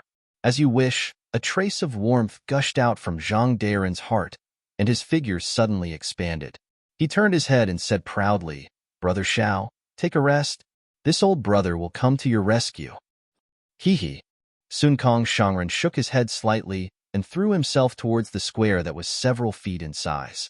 Faint gray threads flickered on the square and Sun Kong Shangren's body disappeared. Zhang Daoran flew in the air and blocked the huge rock above everyone's head. The group of cultivators did not dare to be negligent. First, a few nascent soul cultivators rushed through the exit. Then, all the nascent soul cultivators stopped and waited for the golden core cultivators to pass. Those golden core cultivators cupped their hands towards everyone and also passed. At this time, the nascent soul cultivators that were waiting quietly moved their bodies. Xiao Hua looked at the modesty of these cultivators with a smile. He was very satisfied in his heart. This kind of atmosphere was what Dao cultivators should have. When the last cultivator turned his head and looked at Xiao Hua, he nodded slightly at him and disappeared into the exit. Zhang Daoran also descended from the air. The huge rock in the air now was far from what it was before. In just a moment, Zhang Daoran's face was already somewhat flushed. Seeing that Xiao Hua was still standing at the exit without moving, Zhang Daoran raised his head and looked at the huge rock that came crashing down from the sky. He urged, "Brother Xiao, you go first. This old brother will cover your back." "No need. This Xiao does not want to leave for the time being." Xiao Hua's reply made Zhang Daoran's jaw drop. You don't want to leave? What are you doing here?" Zhang Daoran asked somewhat strangely. Xiao Hua smiled slightly and said, "This defensive formation is so dangerous. Unless you and I are at the upper 4th grade of essence power, we cannot withstand it. If other cultivators mistakenly enter this place, they will only end up losing their lives on the spot. This Xiao will wait for a few more days. If someone falls in here, I can still save a few lives." "No. It can't be." Zhang Daoran was almost moved to tears by Xiao Hua's nobility. However, when he looked at Xiao Hua's smiling face, he seemed to understand something. He raised his head and looked at the huge rock that came crashing down on the top of his head. He hurriedly raised his hand and took out a jade eye and a few bottles of medicinal pills from his chinkuan bag. He handed them to Xiao Hua and said, "Brother Xiao, take care of yourself. This is the location of this old brother's abode.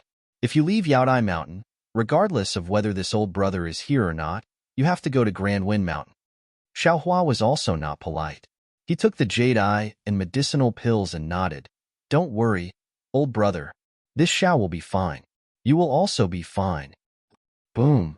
It was also at this time that Xiao Hua released his divine sense and blasted a huge rock that came crashing down. Zhang Daoran smiled bitterly and cupped his hands towards Xiao Hua. His figure also fell into the exit. After Zhang Daoran left, Xiao Hua stretched his body. His gaze swept over the huge rocks that covered the sky and earth. He secretly smiled and said, "This Xiao has already obtained the Imperial Preceptor's lot. There is no reason for me to fight over the treasures with you guys. This Jade Pavilion gathering's defensive formations come one after another. This Xiao has no intention of breaking through them one by one. Moreover, this Xiao has a feeling that as long as I stay in this defensive formation, I will be able to find the whereabouts of green-robed Xiaohua. Why should this Xiao give up what is close at hand and seek what is far away? Moreover, this Xiao has already regretted breaking out of the bewildering formation on the Sunset Island. Now, isn't this giant rock falling formation 100 times more useful than the bewildering formation on the Sunset Island? If this Xiao doesn't cultivate here, then this Xiao's brain must be damaged. While speaking, Xiaohua urged his magic power and displayed the wind evasion technique. His entire body was like a gust of wind as he danced in the rain of huge rocks. At the same time, his mind mixed with divine sense still rushed out and condensed 100 zhang above his head. Now that Xiaohua was flying a long distance, he naturally had to rely on the lightning evasion technique. Moreover, the lightning evasion technique had just broken through and had already reached the lightning soaring realm. For the time being, it was impossible for him to make any further progress. His wind evasion technique was originally used in combination with the ethereal steps for short distances. Just now, he had used up a lot of his magic power to activate the lightning evasion technique. When he was moving around in the space again, it was naturally better to use the wind evasion technique. Therefore, he was determined to cultivate the wind evasion technique to the extreme here. The flowing cloud movement technique was given to him by the Empress of the 10,000 Demon Realm. Although it was only the most basic cultivation technique, it was still very difficult to cultivate. Xiaohua's figure floated back and forth in the rain of huge rocks, always dodging the bombardment of the huge rocks at an incredible speed. In the beginning, Xiaohua frequently made mistakes. The huge rocks flashed brilliantly and fiercely smashed onto Xiaohua's body. Sometimes it smashed Xiaohua's flesh and blood, and sometimes it smashed him 100 zhang away. However, every time Xiaohua's body was surrounded by the heaven and earth yuan qi, the injuries on his body healed at a speed visible to the naked eye. Not even half a drop of blood fell. Chapter 36:41. When Xiaohua's divine sense swept over, everyone was overjoyed. They tried their best to urge their magic treasures to resist while calling for help. Xiaohua flew over and released his divine sense to protect everyone. He smiled and said, "This old man is Xiaohua of Yu Prefecture. Now, I can save all of you from this giant stone formation, but this old man wants to make a deal with you." When the crowd of cultivators saw that Xiaohua didn't use any divine ability and just used his divine sense to smash the boulders above their heads, they were already dumbfounded and looked at Xiaohua as a god. When they heard that Xiaohua wanted to make a deal with them, how could they not agree? They hurriedly nodded like chicks pecking rice. "You all have made a heart oath and served this old man for 500 years. This old man will provide everything you need during this period." Xiaohua didn't hesitate and went straight to the point. "Good." A shrewd person hurriedly nodded when he heard Xiaohua's voice. "Junior Lan is willing to serve Daoist Xiao for 500 years. Good. Close your eyes. Don't resist." Xiaohua also didn't hesitate and separated his divine sense to cover this early nascent soul cultivator and immediately put him into the space. Seeing Lan disappear, the 7 or 8 gold core disciples didn't dare to think too much and hurriedly made a blood oath. Xiaohua also put him into the space. "Senior, is a Dao disciple? You're not a Confucian cultivator, right?" The remaining 4 mid-nascent soul cultivators were somewhat hesitant, afraid that they would fall into a Confucian cultivator's trap. "If this old man is a Confucian cultivator, your blood oath will be invalid." Xiaohua was somewhat impatient. "This old man is pressed for time. Quickly decide." "Yes, this junior obeys." The 4 cultivators were helpless and hurriedly made a blood oath and entered Xiaohua's space like lawn. "Hee. You all can slowly sleep.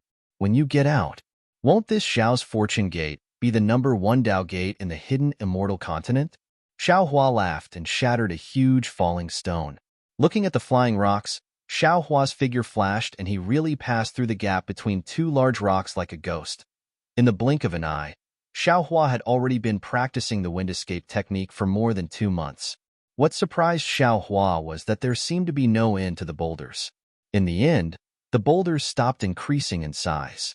The entire space was filled with boulders, and there was also a limit to how far they fell. They did not force Xiao Hua to escape through the exit. In these 2 months, Xiao Hua had already finished cultivating the wind escape technique, and his spiritual sense technique had also reached its limit. At the same time, like Royal Highness Lan, another 10 nascent soul stage cultivators and 30 golden core stage cultivators had mistakenly entered. Xiao Hua didn't hesitate to put them into his space.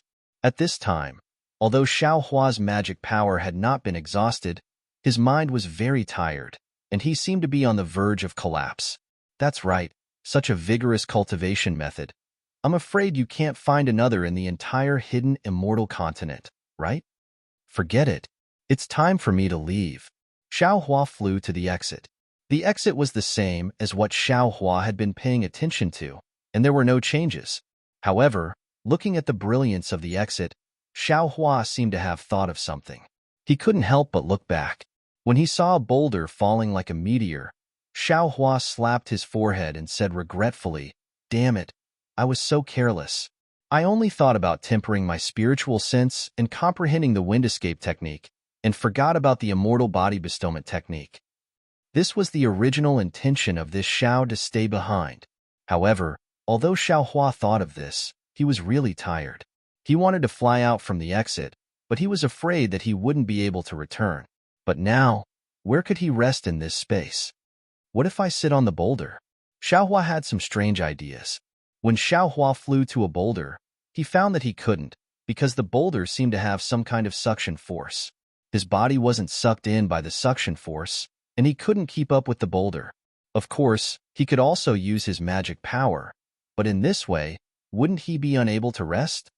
Damn it. Suddenly, Xiao Hua woke up again. If I can't do it on the boulder, then I can definitely do it under the boulder or inside the boulder. Thinking of this, Xiao Hua immediately flew under the boulder without saying a word. He used the wishful staff to cut a big hole in the place where the sparks were flying, and then very comfortably drilled in. Sitting in the boulder, although the entire boulder was very hot, and the friction outside with the space was very destructive to the cultivator's body, it was really a piece of cake for Xiao Hua. Alas, people are always in a panic.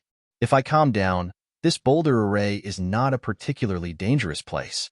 At this time, Xiao Hua closed his eyes slightly to rest and thought to himself, the way to hide in this boulder is very simple, but not only this Xiao didn't think of it, even Zhang Daoran and Sun Kong didn't think of it. None of the dozens of cultivators who fell into this array thought of it. As long as I hide in this boulder, wouldn't everything be fine? However, Xiao Hua was still wrong. Seeing such huge falling stones like rain, who would dare to think of finding a place to rest in these falling stones? Even if someone could think of this, they would have to be able to fly faster than the falling stones and be prepared to be smashed into meat paste by the falling stones. In particular, they would have to have the ability to resist the high temperature of the boulder. Now that he had all these divine abilities, he also had to have courage that was several times greater than that of ordinary cultivators, who would think so much in a crisis. Therefore, others couldn't do it. Only Xiao Hua could do it. Others could only escape from here, and only Xiao Hua could cultivate here. Xiao Hua fell asleep sweetly, leaving Dragon Vein Xiao Hua and the body on guard. Damn it, you're still talking about others, but aren't you also a coward? Dragon Vein Xiao Hua was very helpless. You're resting, but we're still here. Isn't it good to go out and play? Of course, Dragon Vein Xiao Hua was just saying. He also knew the importance of this body and was very vigilant in the body. After sleeping for a full 3 days, Xiao Hua got up and looked outside the boulder. It was still falling stones. Damn it, this. How big is this defensive formation? The boulder has been flying for 3 days and still hasn't fallen to the ground. Actually, Xiao Hua was only answering his own question. He scanned with his divine sense and knew that he was still inside the defensive formation.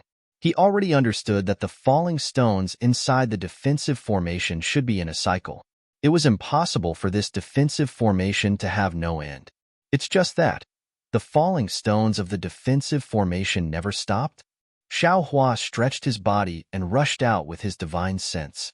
In an instant, He smashed the boulder into pieces and jumped out. He was secretly surprised. However, if the falling stones didn't stop, Xiaohua could continue cultivating. He was looking forward to it. The first 2 months of cultivation was to hide. Next, Xiaohua would have to face it head-on. Among the body-refining techniques he obtained, there was a secret technique to use boulders and other objects to temper the body. It's just that Xiaohua never had the chance. This falling stone formation was really prepared for him.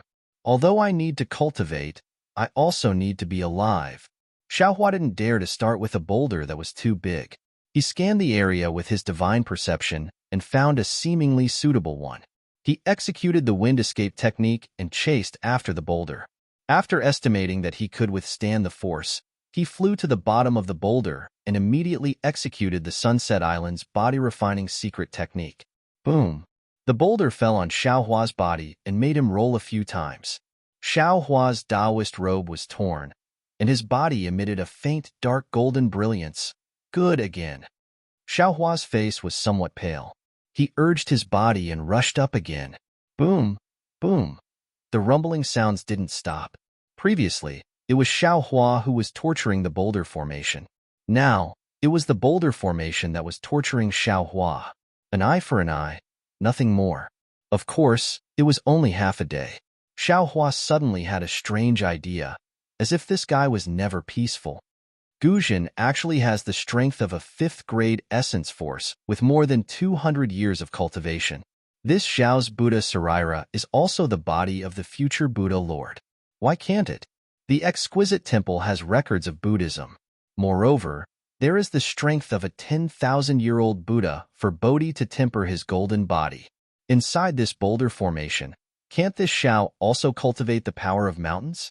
While thinking, Xiaohua also took out his Buddha Saraira. The moment the future Buddha Lord appeared, boom, the entire defensive formation was filled with heavenly flowers like rain. A Buddha light soared into the sky. Psychokinesis broke through the air like a stream and poured into Bodhi's body. Thousands of Sanskrit chants sounded in the defensive formation, and heavenly dragons circled around the Buddha Saraira. Once the Buddha Saraira's vision appeared, the Buddha light directly penetrated the defensive formation. The ordinary immortal soldiers on the defensive formation immediately sensed it. The immortal soldiers didn't dare to be negligent and hurriedly went to report. Not long after, an immortal general with a horse face and a protruding forehead flew over on an auspicious cloud. Looking at the thinning psychokinesis, he revealed a trace of a sinister smile. I really didn't expect that the bald donkey who hasn't appeared for so many years would actually come to my Yaodai mountain to make trouble today. No wonder the boulder formation in the star formation hasn't stopped moving for several months. It turns out that someone is using a Buddhist divine ability inside. Zhu Erlang. Sir, please give your orders. The immortal soldier next to him hurriedly bowed and said. The horse-faced star monarch took out a star-like jade pendant from his bosom. Thousands of starlight flickered inside the jade pendant. The star monarch handed the jade pendant to the immortal soldier and said, "Send this star chart into the defensive formation and fully activate it. This old man wants to see how long this bald donkey of the Buddhist sect can last." Yes. The immortal soldier took the jade pendant and hurriedly left.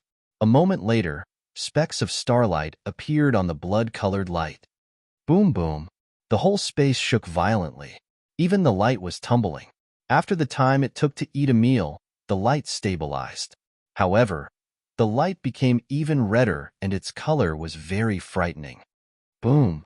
At this moment, a pillar of awe-inspiring chi rushed out of the void.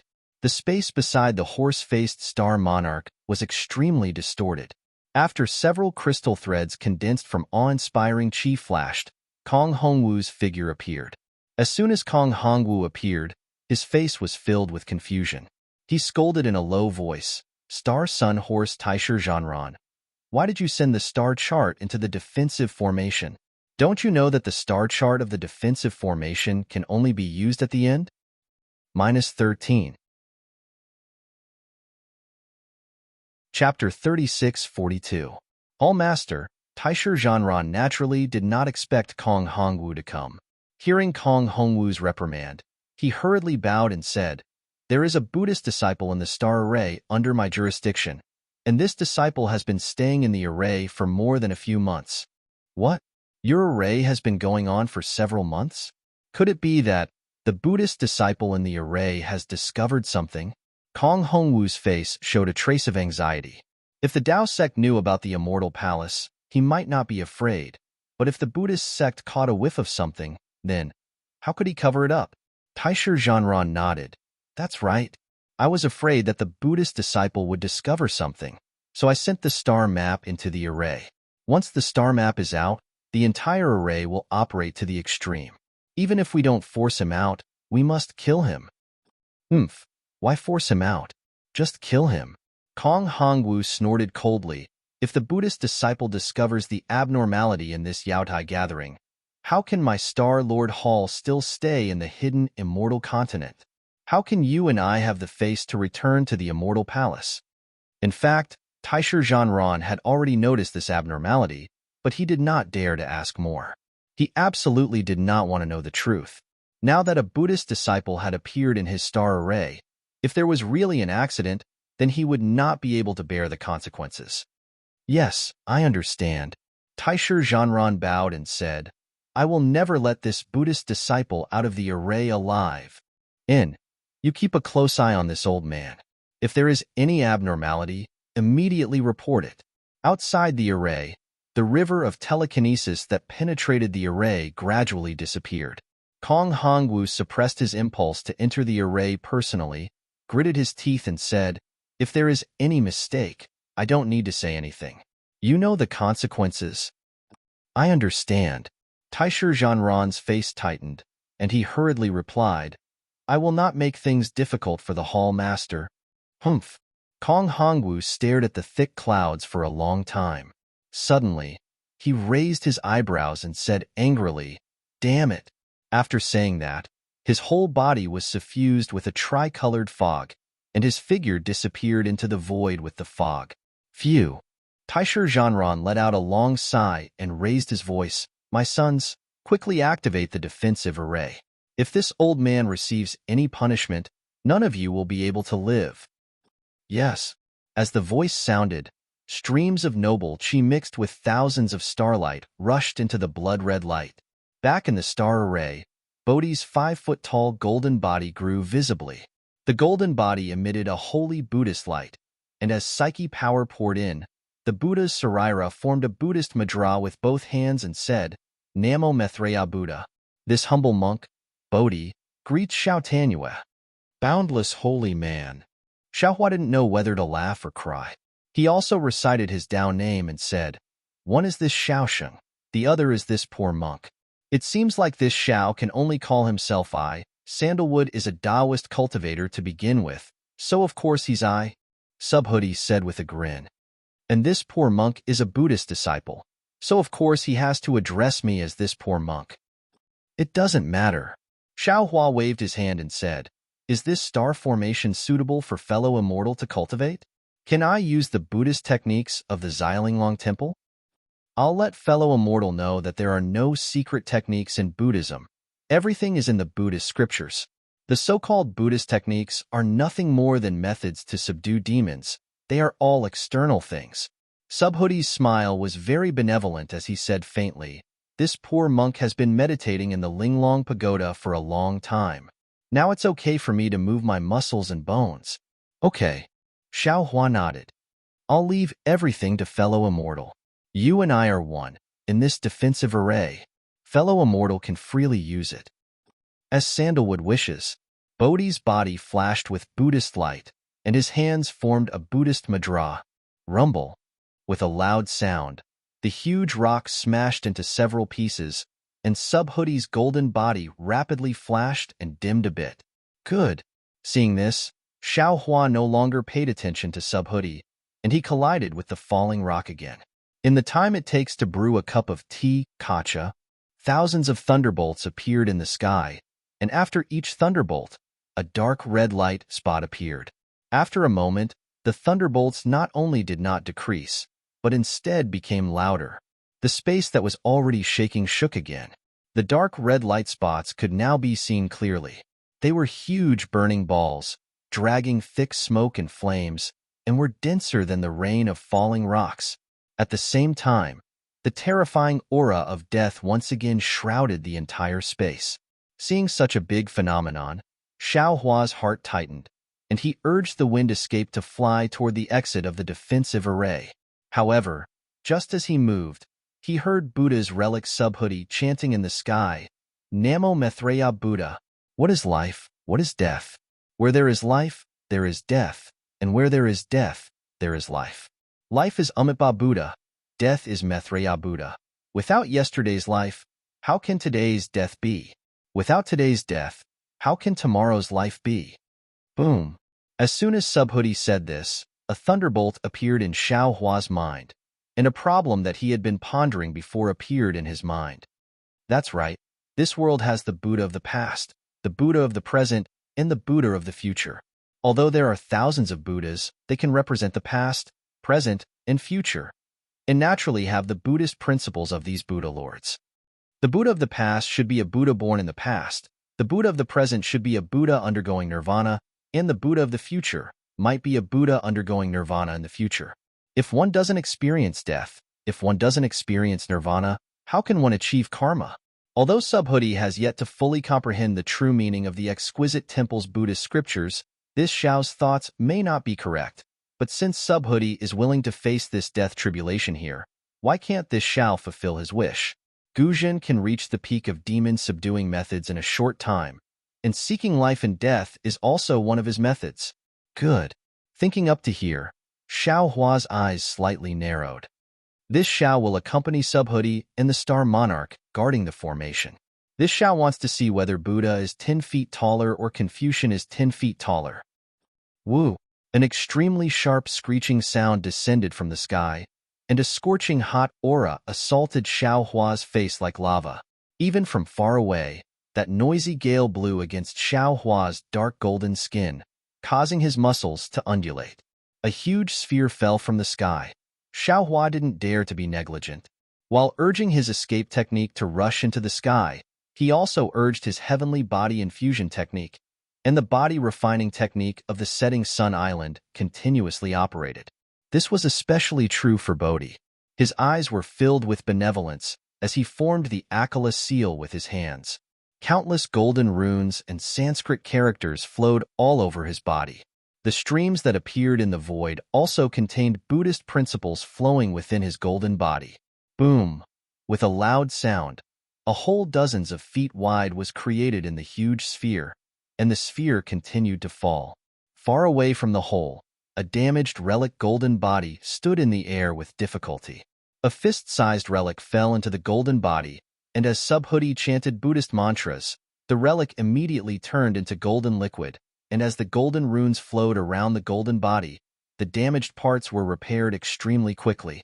Dozens of feet below Subhuti, Xiao Hua crawled up from the sky, his skin torn and his flesh lacerated. The world's origin energy rushed in like a hurricane, and traces of demonic energy lingered in his body. A dark golden brilliance flashed and trembled, and his injuries also recovered extremely quickly. However, while the demonic energy was rampant, Xiao Hua's eyes were also faintly blood-red. The demonic nature that came from entering the array and killing so many people began to slowly reveal itself. In the blink of an eye, more than half a year had passed. Xiao Hua had been cultivating in the defensive formation. Not only had he made great progress in the cultivation of his physical body, but the progress of the Buddha's relic Bodhi had also far exceeded his expectations. Perhaps only now did Xiao Hua understand why those so-called Ku Tuchuas lived such a difficult life in the eyes of ordinary people. Only this kind of dangerous and almost masochistic cultivation could lead one to great success in Buddhist magic. In just half a year, Subhuti had already broken through 5 feet of golden body and was heading straight for 6 feet. Moreover, this nearly 6 feet golden body was incomparably solid.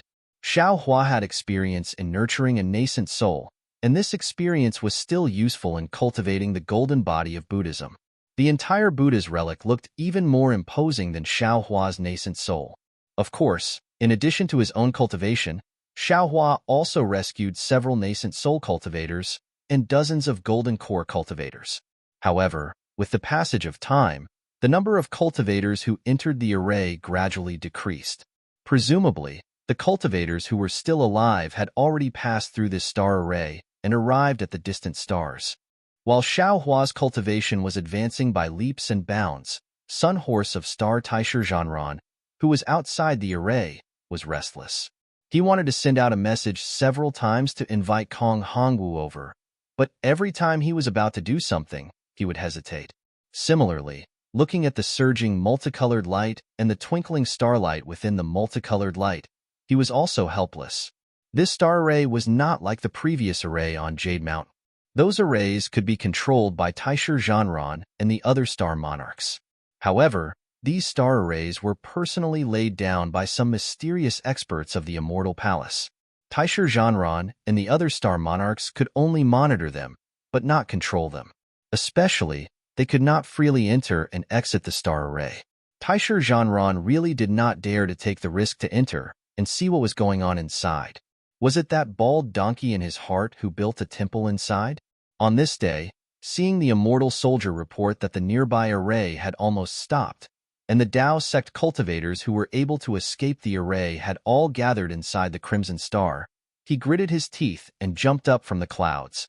He roared, "Old bald donkey, it seems like you are going to waste your time with me. Good, good, good. I don't dare to go in alone. I will find help. I don't believe that the few star monarchs of my star monarch palace are not your opponent." However, Taisher Zhanran angrily took out a scroll of flying crane. Just as he was about to activate it with his true qi, his hand stopped in midair. Besides Jing Mui and Shang Wanyaren's death, there were still 26 star monarchs that could be invited. Similarly, there were 7 star monarchs that could arrive in a short time. Who to invite and who not to invite, Taisher Zhanran naturally had to choose. In just a moment, Taisher Zhanran's mouth revealed a trace of a smile. He had already made his choice. -13. Chapter 36:43. Damn it, other than with Dragon Linghu Pyron, I really can't let others know about this. This guy is Lord Temple Master's trusted aide. Whatever Lord Temple Master knows, this guy knows as well. Moreover, this guy isn't far from me. He'll be here in the time it takes to brew a cup of tea. Forget it, it's him. This kind of shameful thing, the fewer people who know, the better. Taisher Zhanran actually thought of Linghu Pyron at this crucial moment. Finished thinking, Taisher Zhanran activated the scroll. A flying crane rushed into the sky and disappeared. Who knew that this flying crane would fly back after not seeing it for half a day, like a meat bun hitting a dog? It can't be.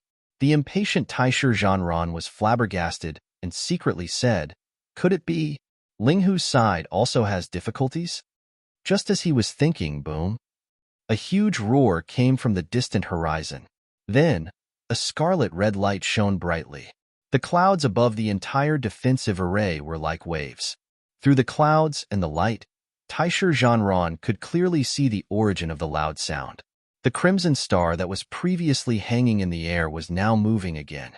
It was like a huge bullet rushing towards the pure white moon in the distance. Scarlet Star Lingyu? Taisher Zhanran's face showed disbelief. Damn it, Tao sect cultivators are really powerful. They really broke this Scarlet Star chain array? Then wouldn't the treasure above the Scarlet Star be taken by them?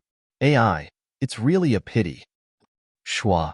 Just when Taisher Zhanran was smacking his lips, with a face full of regret that a good cabbage had been eaten by a pig, a towering snow-colored brilliance covered the sky and sprinkled down. That crimson star that had rushed into Hao Yu was swallowed by Hao Yu, and Hao Yu's brilliance instantly replaced the previous blood-red clouds. However, the most discordant thing happened. Under Taisher Zhanran's feet, the star was still scarlet. Damn it! Taisher Zhanran's face was slightly hot. Just as he was about to send out the immortal soldiers and immortal generals to investigate, the flying crane flew back. Then, from the depths of the clouds, a Confucian scholar stepped on the clouds. Wasn't it Linghu Pyron? Taisher Zhanran didn't dare to be negligent. He hurriedly greeted and bowed. "Brother Linghu, where did you go? This little brother has been waiting for you impatiently." "Hee hee, Brother Taisher. What's the matter? I had some things to take a look at the Crimson Star Great Array, so I was a little late to pick up Brother's flying crane. After Linghu Pyron returned the salute, he glanced at the cloud under his feet and said with a smile, "Oh, why did Brother Linghu go to the Crimson Star Great Array?" Taisher Zhanran asked curiously. Which Taoist cultivator obtained the Crimson Star's unique treasure? It's nothing much. It's just that the Hall Master sent me to do something. Linghu Pyron indifferently replied. As for who obtained it, I'm afraid Brother Taisher also knows. It's the Taoist cultivator who escaped from Brother's formation. Zhang Daoran. Taisher Zhanran called out the name without hesitation. That's right, it's him. Linghu Pyron had a strange expression and said, I heard that this guy was at odds with Sun Kong Shangren and the others. But in the Crimson Star Great Array, the two of them actually joined forces and led nearly 100 cultivators. The other forces like Zhaixing Zi and Taoist Huadai were no match for them. That unique treasure was obtained by the two of them with great difficulty. And the strangest thing was that the one who obtained the unique treasure first was Sun Kong Shangren. This arrogant little guy looked at the thing inside and immediately threw it to Zhang Daoran, as if the two of them had already discussed it. Taisher Zhanran frowned and said in a low voice, in that case, even in the Crimson Star Great Array, the Taoist cultivators didn't die too many? Brother Linghu went because of this? Oh, I didn't go because of this. Linghu Pyron replied, but as Brother said, the number of nascent soul cultivators that died in the Crimson Star Great Array was really too few. The Hall Master is really dissatisfied. I'm afraid he'll do something about the Bright Moon Great Array. By the way, Brother, why did you call me here in such a hurry? What's the matter? When Taisher Zhanran heard this, a bitter smile appeared on his face. He pointed at the clouds under his feet and helplessly said, Little brother, there is a Buddhist expert hidden in this star array. I don't know why he hasn't left. Little brother has already received orders from the Temple Lord to kill this Buddha in the array. I've already used my star chart, but I haven't killed him yet. I've run out of tricks, so I thought of Brother Linghu.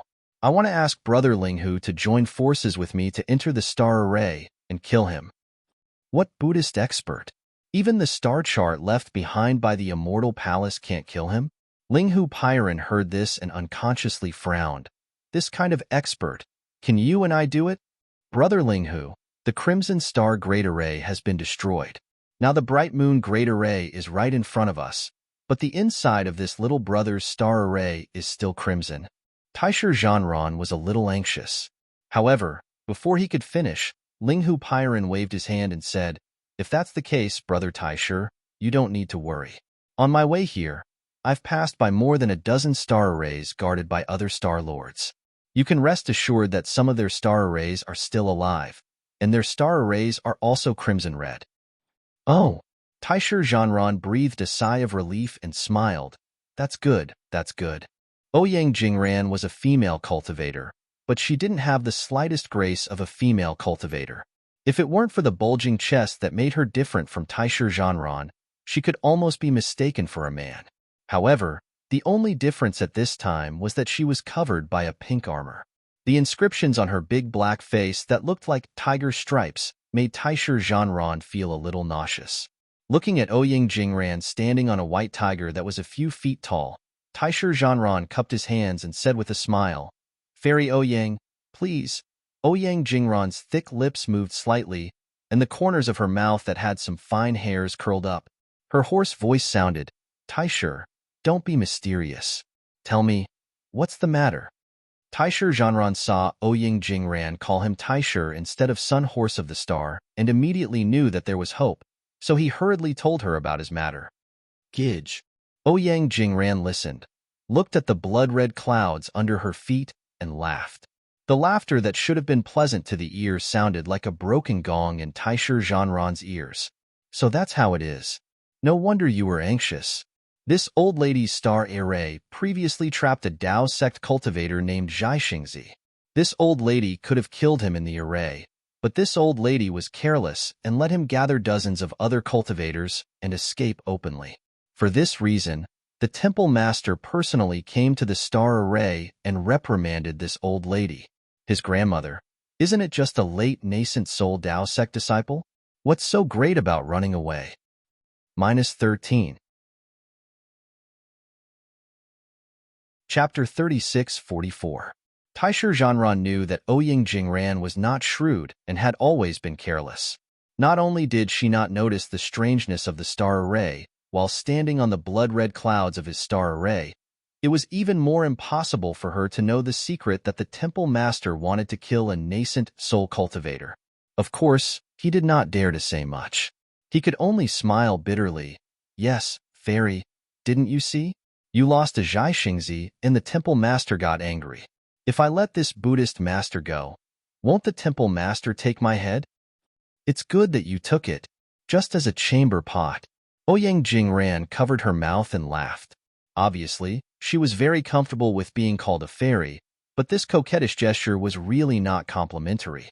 In particular, the words from the mouth of this so-called fairy made Taisher Zhanran's face even more purple. Fairy, Lord Hallmaster may not really take this little brother's head, but, in the future, this little brother's life will certainly not be easy. Our Star Lord Hall's 28 Star Lords are all in the same boat. Fairy won't watch this little brother's later life be miserable, right? Taisher Zhanran threw caution to the wind. He didn't want his 1,000 years of face anymore, and said with a smile. The words "in the same boat" made Ouyang Jingran's heart sad. She stopped smiling and her teasing eyes flashed with a trace of bitterness.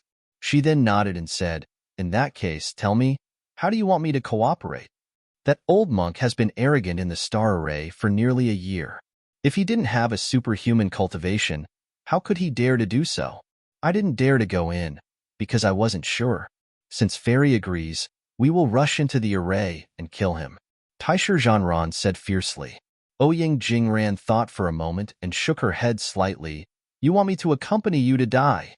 Don't you know the power of this star array? You and I can't control this star array. If you and I rush in, we will be in the same situation as the old monk. There is no convenience. The old monk is already familiar with the star array, but we are not. Not to mention meeting face to face, we might not even see it. You and I will become the second Wellwood puppet." How could Taisher Zhanran not have such calculations? He was just giving Ouyang Jingran some face. Even if Ouyang Jingran agreed to go in, he would definitely find a reason to make her say those words again. Therefore, when he heard that Ouyang Jingran disagreed, he immediately said modestly, "That's right. Little brother has been too anxious these days. Fairy is right. Then what does Fairy think? Wait for the hair to appear." Ouyang Jingran indifferently spat out these words. "My great-aunt, this little brother has been guarding this tree for almost a year. The little rabbit in the tree is about to come out." Taisher Zhanran said with a bitter face, "Do you have any other ideas?" "No." Ouyang Jingran shrugged his thick shoulders under his armor, and his thick lips revealed a harmless smile. Taisher Zhanran cursed in his heart. He knew that Ouyang Jingran wasn't someone easy to deal with. Just as he was about to speak, the trembling clouds suddenly stopped. The blood-red color gradually dimmed as if it was being washed away by rain. Taisher Zhanran stared blankly. The happiness he had been looking forward to for so many days had suddenly arrived. He couldn't believe it. "Quick!" Ouyang Jingran saw the opportunity quickly and shouted, "Where is the exit of your star array? Let's go quickly and block this old monk in the fault of the star array. We are powerless to control the star array, but the fault, we are at least familiar with it." "Many thanks, Fairy." Taisher Zhanran's figure suddenly swayed, and with a wave of his hand, a strange, shaped star lock appeared in his hand. He spat out true chi from his mouth, and hundreds of falling stars rushed out from the star lock. After falling into the clouds, a faint star path appeared. Taisher Zhanran dove into it, and without turning his head, he shouted, "If I kill this old monk, this little brother will owe the fairy a favor. You already owe me now." Ouyang Jingran lifted his foot and kicked the white tiger below him. The white tiger immediately rushed in with Taisher Zhanran as it answered. The two flew into the clouds. The clouds were still calm, but after a while, even the star path they fell into was covered. The clouds of the star array had completely turned into the color of the bright moon. However, the two went for a long time and didn't come out. After waiting for 2 days, Ling Hu Pairan came over with a face full of doubts and puzzlement. However, when he saw that the color of the star array Taisher Zhanran was guarding had changed, he couldn't help but raise his eyebrows and seem to relax. However, when he summoned the immortal soldier and asked about Taisher Zhanran's whereabouts, a kind of fear suddenly appeared in his eyes. Of course, this fear was swept away. After sending the immortal soldier away, Ling Hu Pairan lowered his head and looked at the clouds under his feet. He stretched out his hand, and the previous star shuttle fell into his hand. Looking at the small and exquisite star shuttle, which had lost its previous brilliance, Ling Hu Pairan narrowed his eyes and bit his lip. No one knew what he was thinking. After half a cup of tea's time, Ling Hu Pairan put away the star shuttle and raised his hand to take out a star lock. This star lock was a little different from Taisher Zhanran's. But when Ling Hu Pairan spat out true qi, starlight flew out from the star lock and a faint star path appeared in the clouds. I hope this old man's guess is wrong. Ling Hu Pairan's face was cautious, but he was still secretly thinking in his heart, the one left in this star array is not Xiao Hua.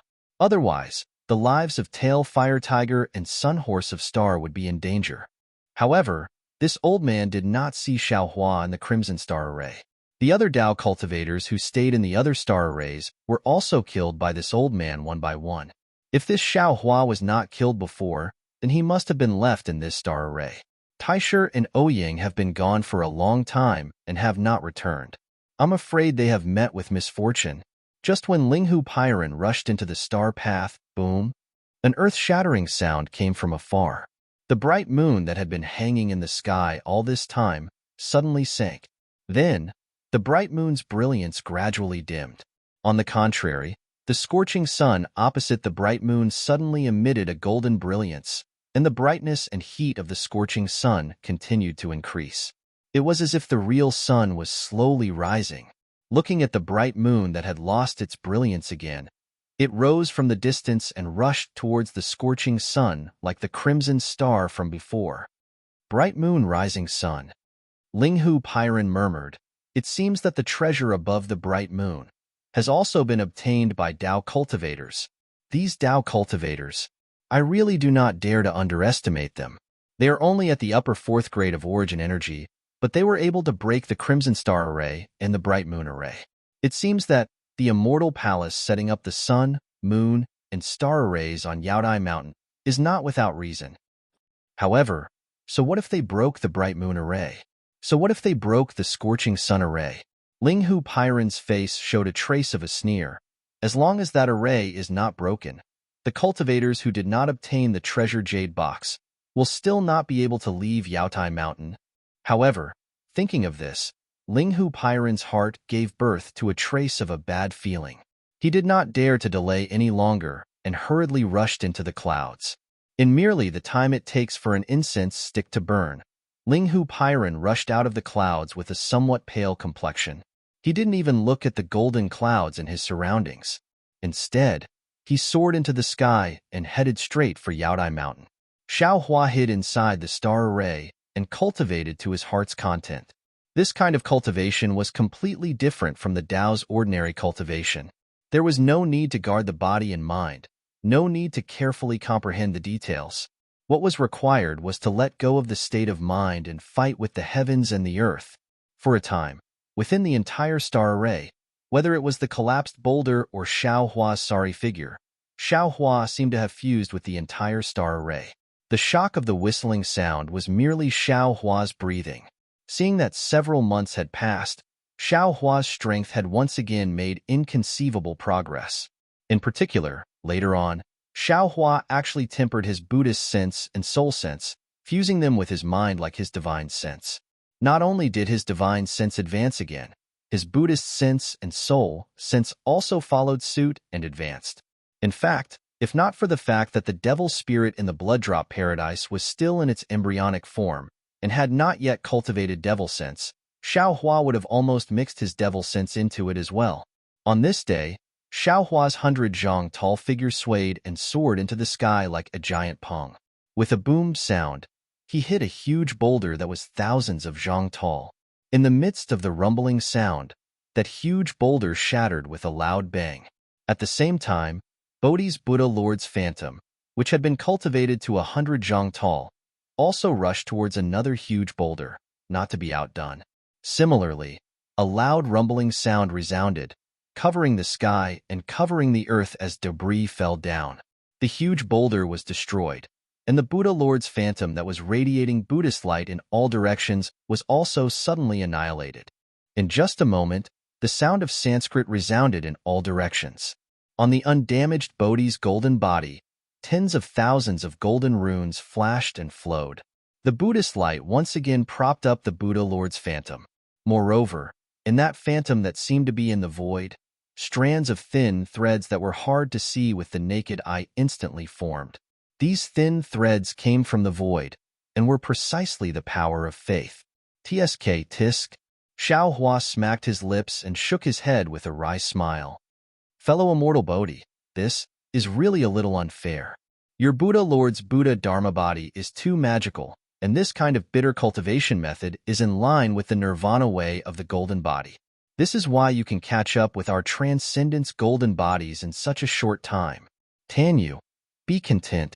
Bodhi's face remained merciful as he opened his mouth and said, your divine sense secret technique should not be underestimated, and the Dharma embodiment technique is even more immeasurable.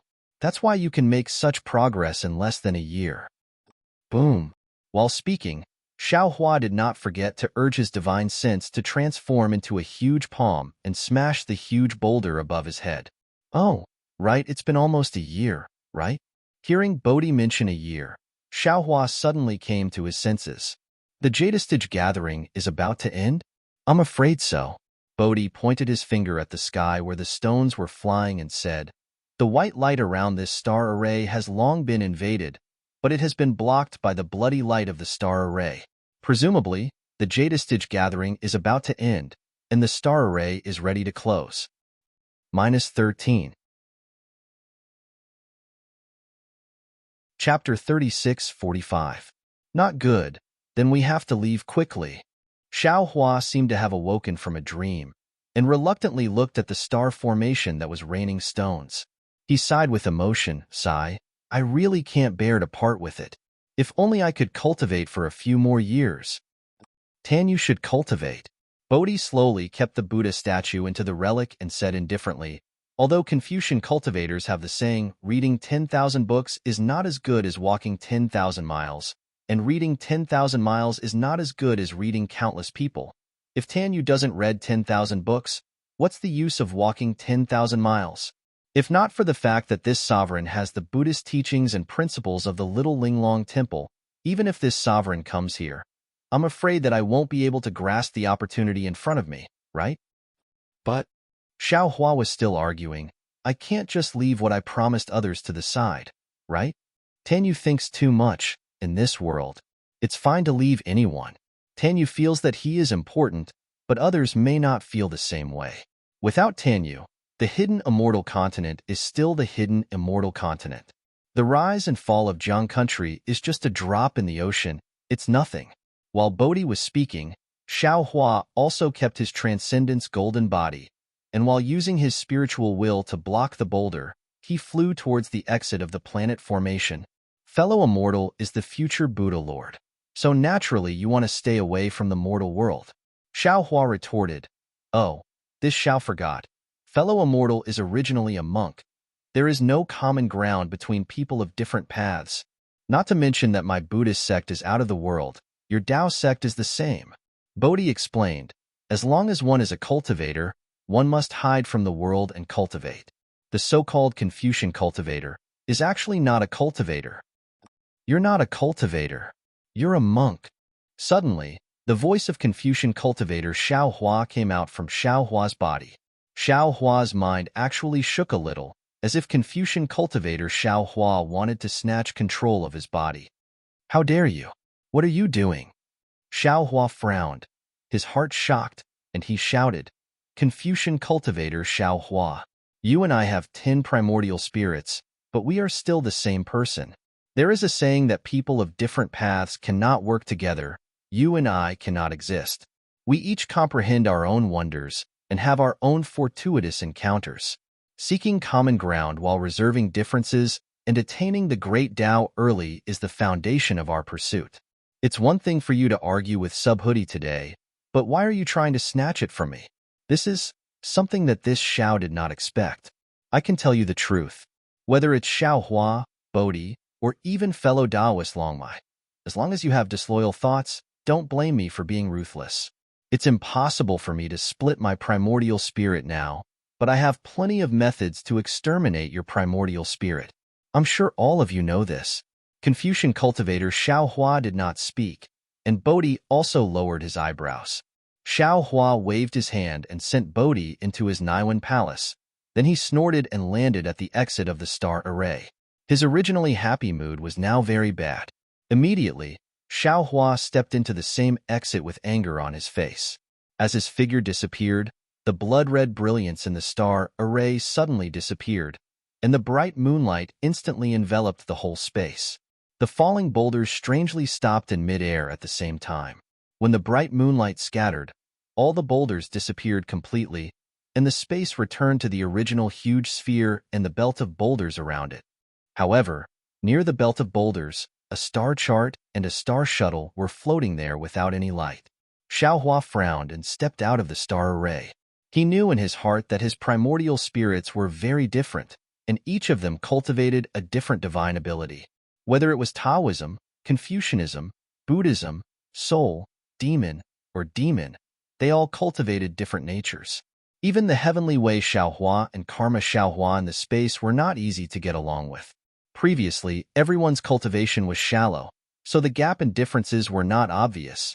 But now, as time passed and everyone's comprehension deepened, these differences naturally appeared. He only had one body and one mind. So if he could not be the leader, there would be many drawbacks. However, how to eliminate these drawbacks and how to make his primordial spirits cultivate in harmony with each other was something that Xiao Hua was now distressed about. Xiao Hua even faintly felt that if he could not find the essence of Buddhism, Taoism, Confucianism, soul, demon, and demon respectively, or even the origin of cultivation, the problem of his 10 primordial spirits would never be solved. Alas, Xiao Hua was somewhat regretful. That day, he split his primordial spirit too carelessly, and after that, the 3-metal heavenly tribulation was also very straightforward. Now, although his 10 primordial spirits had begun to show their power, he could only drink this bitter wine alone. Although this primordial spirit splitting technique is not the same as before, this Xiao combined the countless strands of ghost cultivation and other secret techniques to form it. However, after all, the original secret technique was also an extremely profound secret technique. So there might be cultivators who comprehended it, but why did no one in the entire Dawn Rain continent cultivate it? I'm afraid that those cultivators who cultivated it have already died, and those who did not cultivate it also did not dare to try it easily. Only this Xiao Hua, this pitiful worm, cultivates any secret technique I see, and doesn't know how powerful it is. While thinking, Xiao Hua felt his body tighten, and the space in front of him began to circulate. He knew that he was about to enter the next imperial array, but at this moment, the space in front of him suddenly stopped, and the starlight in front of him seemed to be suspended in the air. Even the distorted space ripples also stopped. Oh, what's going on? Could it be that the Jade Pavilion gathering has already ended? Xiao Hua was slightly stunned. Suddenly, a chill suddenly rose from the bottom of his heart. Xiao Hua did not dare to be negligent, and his divine sense smashed towards the stagnant space like a hammer. Kacha!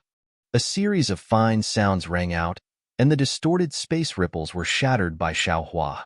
Xiao Hua's divine sense now could even shatter star fragments, so the temporary confinement of this imperial array could not do anything to him. Huh, you're a Tao sect cultivator? Not an old bald donkey from the Buddhist sect? Xiao Hua's eyes flashed, and he appeared in the previous space again. He saw 2 armored immortal generals standing in the air, quite surprised. One of them was holding a foot-long yellow bamboo pole, and in front of him was a white tiger. The other had a face as long as a horse, and in his hand was a bronze scroll.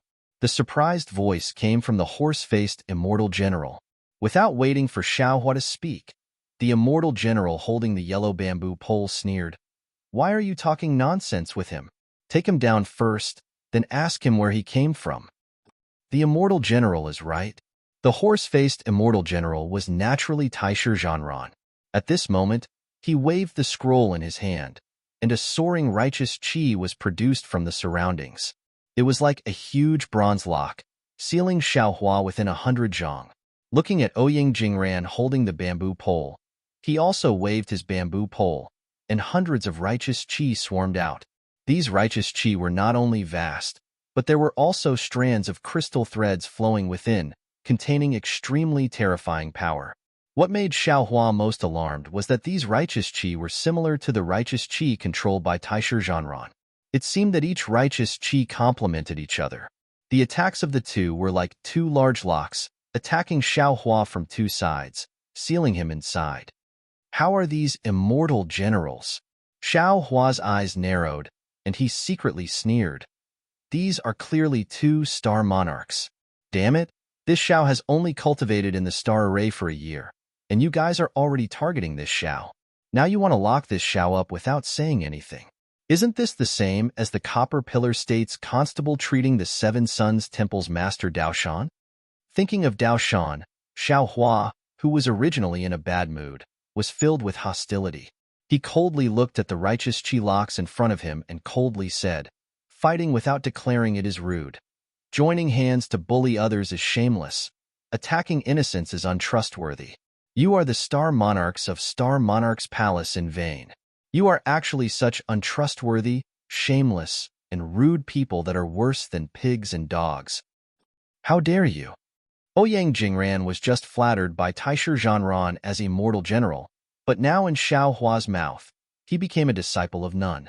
How could he not be angry? With a roar, the white tiger's figure opened and pounced towards Xiaohua. "You deserve to die." Xiaohua's anger soared to the sky, and he fiercely shouted. He waved his hand and took out the wishful staff. Boom boom. The two righteous chi locks were actually hit and sent flying. Taking advantage of this time, Xiaohua once again used his hand to touch his waist, and a pitch-black brilliance appeared from his hand. -13. Chapter 3646. Yes, this old man was really careless. Taisher Zhanran seemed to have suddenly realized something. He shook the scroll in his hand, and a terrifying aura spread out from the scroll. The void within 1,000 zhang radius seemed to have leaked out, and endless noble chi rushed into the scroll like a waterfall. Rays of blue light flew out from the scroll. Ouyang Jingran also waved the bamboo pole in his hand, and a firewall of hundreds of feet appeared out of thin air, attacking Xiaohua from the other side. The aura of the scroll and the firewall also became a kind of mutual restraint, and Ouyang Jingran wanted to kill Xiaohua on the spot. Hee, didn't you want to see this old bald donkey? Then I'll let you see. Xiaohua sneered and patted his forehead. A Buddha holding a jade bottle in his hand stepped out of the Buddha light. Namo Maitreya Buddha. As soon as the Buddha came out of the space, his hands formed a Buddha seal, and his whole body was covered in Buddha light. 1,000 feet tall Buddha Lord Phantom was born from the Buddha light, and the Buddha Lord Phantom shook his hand, and the 9-dragon staff turned into 9 dragons, roaring and rushing to the firewall of hundreds of feet. With the appearance of Buddha Bodhi, Xiaohua no longer dared to be negligent. His whole body flashed with a dark golden brilliance, and his transcendence golden body was also displayed. It also grew to 1,000 feet, and the wishful steel staff grew to 1,000 feet, and he waved it to hit the scroll. Seeing Xiaohua bring out the Buddha Sarira, although the Sarira seemed to be a bit incomplete, the Buddha Lord Phantom was actually comparable to him. And although this Buddha's face was full of compassion, his body was surging with a kind of innate arrogance, which was different from all the Buddhist masters he had seen. Ouyang Jingran's eyes unconsciously lit up, and he sucked in a breath of cold air. Then for a moment, Ouyang Jingran calmed down again and smiled slightly. "Old bald donkey, are you a monk? Or a monk?" As he spoke, Ouyang Jingran waved his arm and threw the bamboo pole into the air. Roar! The bamboo pole actually turned into a fire dragon and pounced on the monk's staff. The raging fire instantly submerged the 9 dragons that the monk's staff had turned into. Not only that, Ouyang Jingran reached out with one hand and a pillar of Howren Chi landed on her arm. Amidst cracking sounds, her entire arm turned into a giant sword that was hundreds of feet long. Tens of thousands of inscriptions were condensed on the giant sword, and the inscriptions were connected to each other to form lines of poetry and articles. The fiery threads that had been there for thousands of years flashed with an ancient brilliance between the inscriptions. Woo! Ouyang Jingran sneered as a cold wind blew. He waved his arm, and the huge sword streaked across the sky. A fiery light that was nearly 300 meters long flashed past, producing a loud boom. The unstable space began to tremble, and cracks appeared as the fiery light collided with the sword light. Waves of awe-inspiring chi uncontrollably rushed into the cracks in the void. The austere killing intent followed the sword light and instantly drowned Bodhi. The sound of Sanskrit weakened, and the heavenly flowers disappeared. The nine-dragon staff was entangled by the fire dragon, and Bodhi was also enveloped by the sword light. He seemed to have reached a dead end. Namo Maitreya Buddha, Bodhi raised his head slightly, and the compassion in his eyes was even more intense.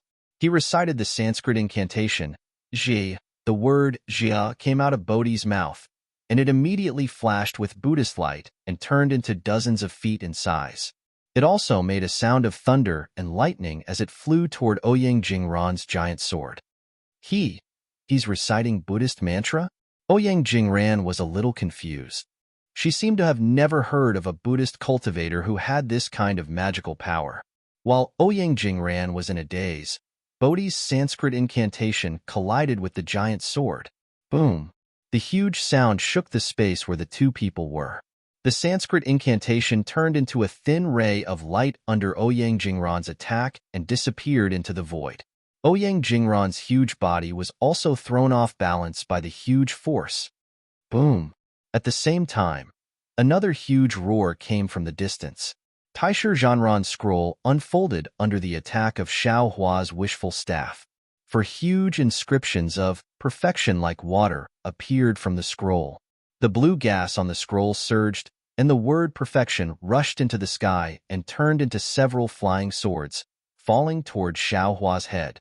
The word perfection spread out in the sky, and fist-sized clouds bloomed like lotus flowers. Each lotus flower brewed a terrifying force to surround Xiao Hua's upper body. The word perfection disappeared into the void, and when it reappeared, it had turned into tens of thousands of wooden vines. The inscriptions on the vines flashed and wrapped around Xiao Hua's legs.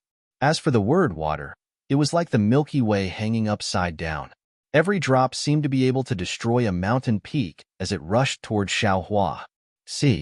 Looking at Taisher Zhanran's grin, Xiao Hua was shocked.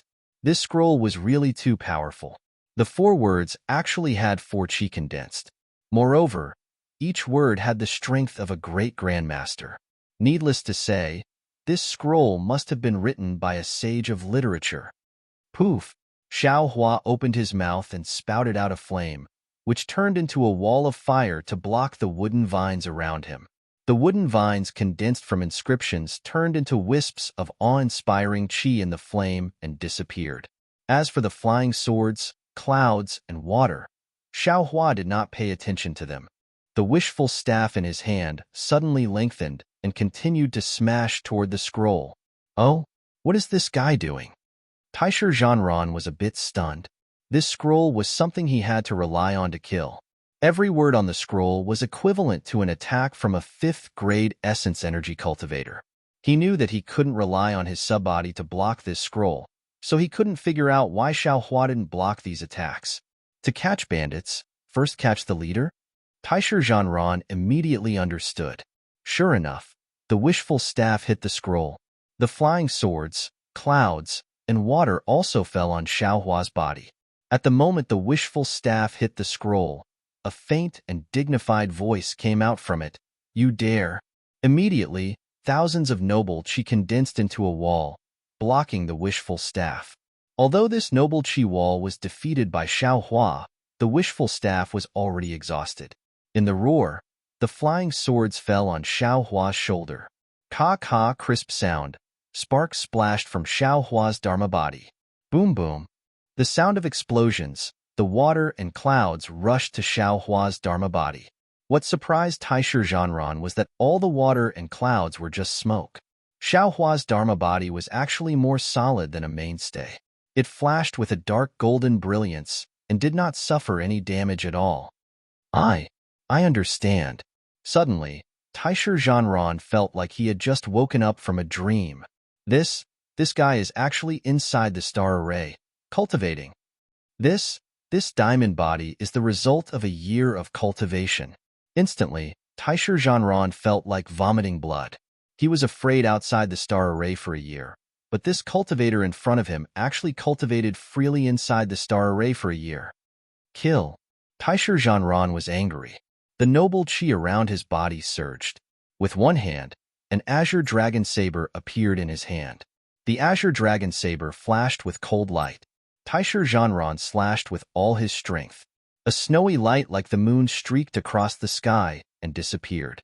Then, he saw that within 1,000 feet of Xiao Hua, the void set off fine wave-like patterns.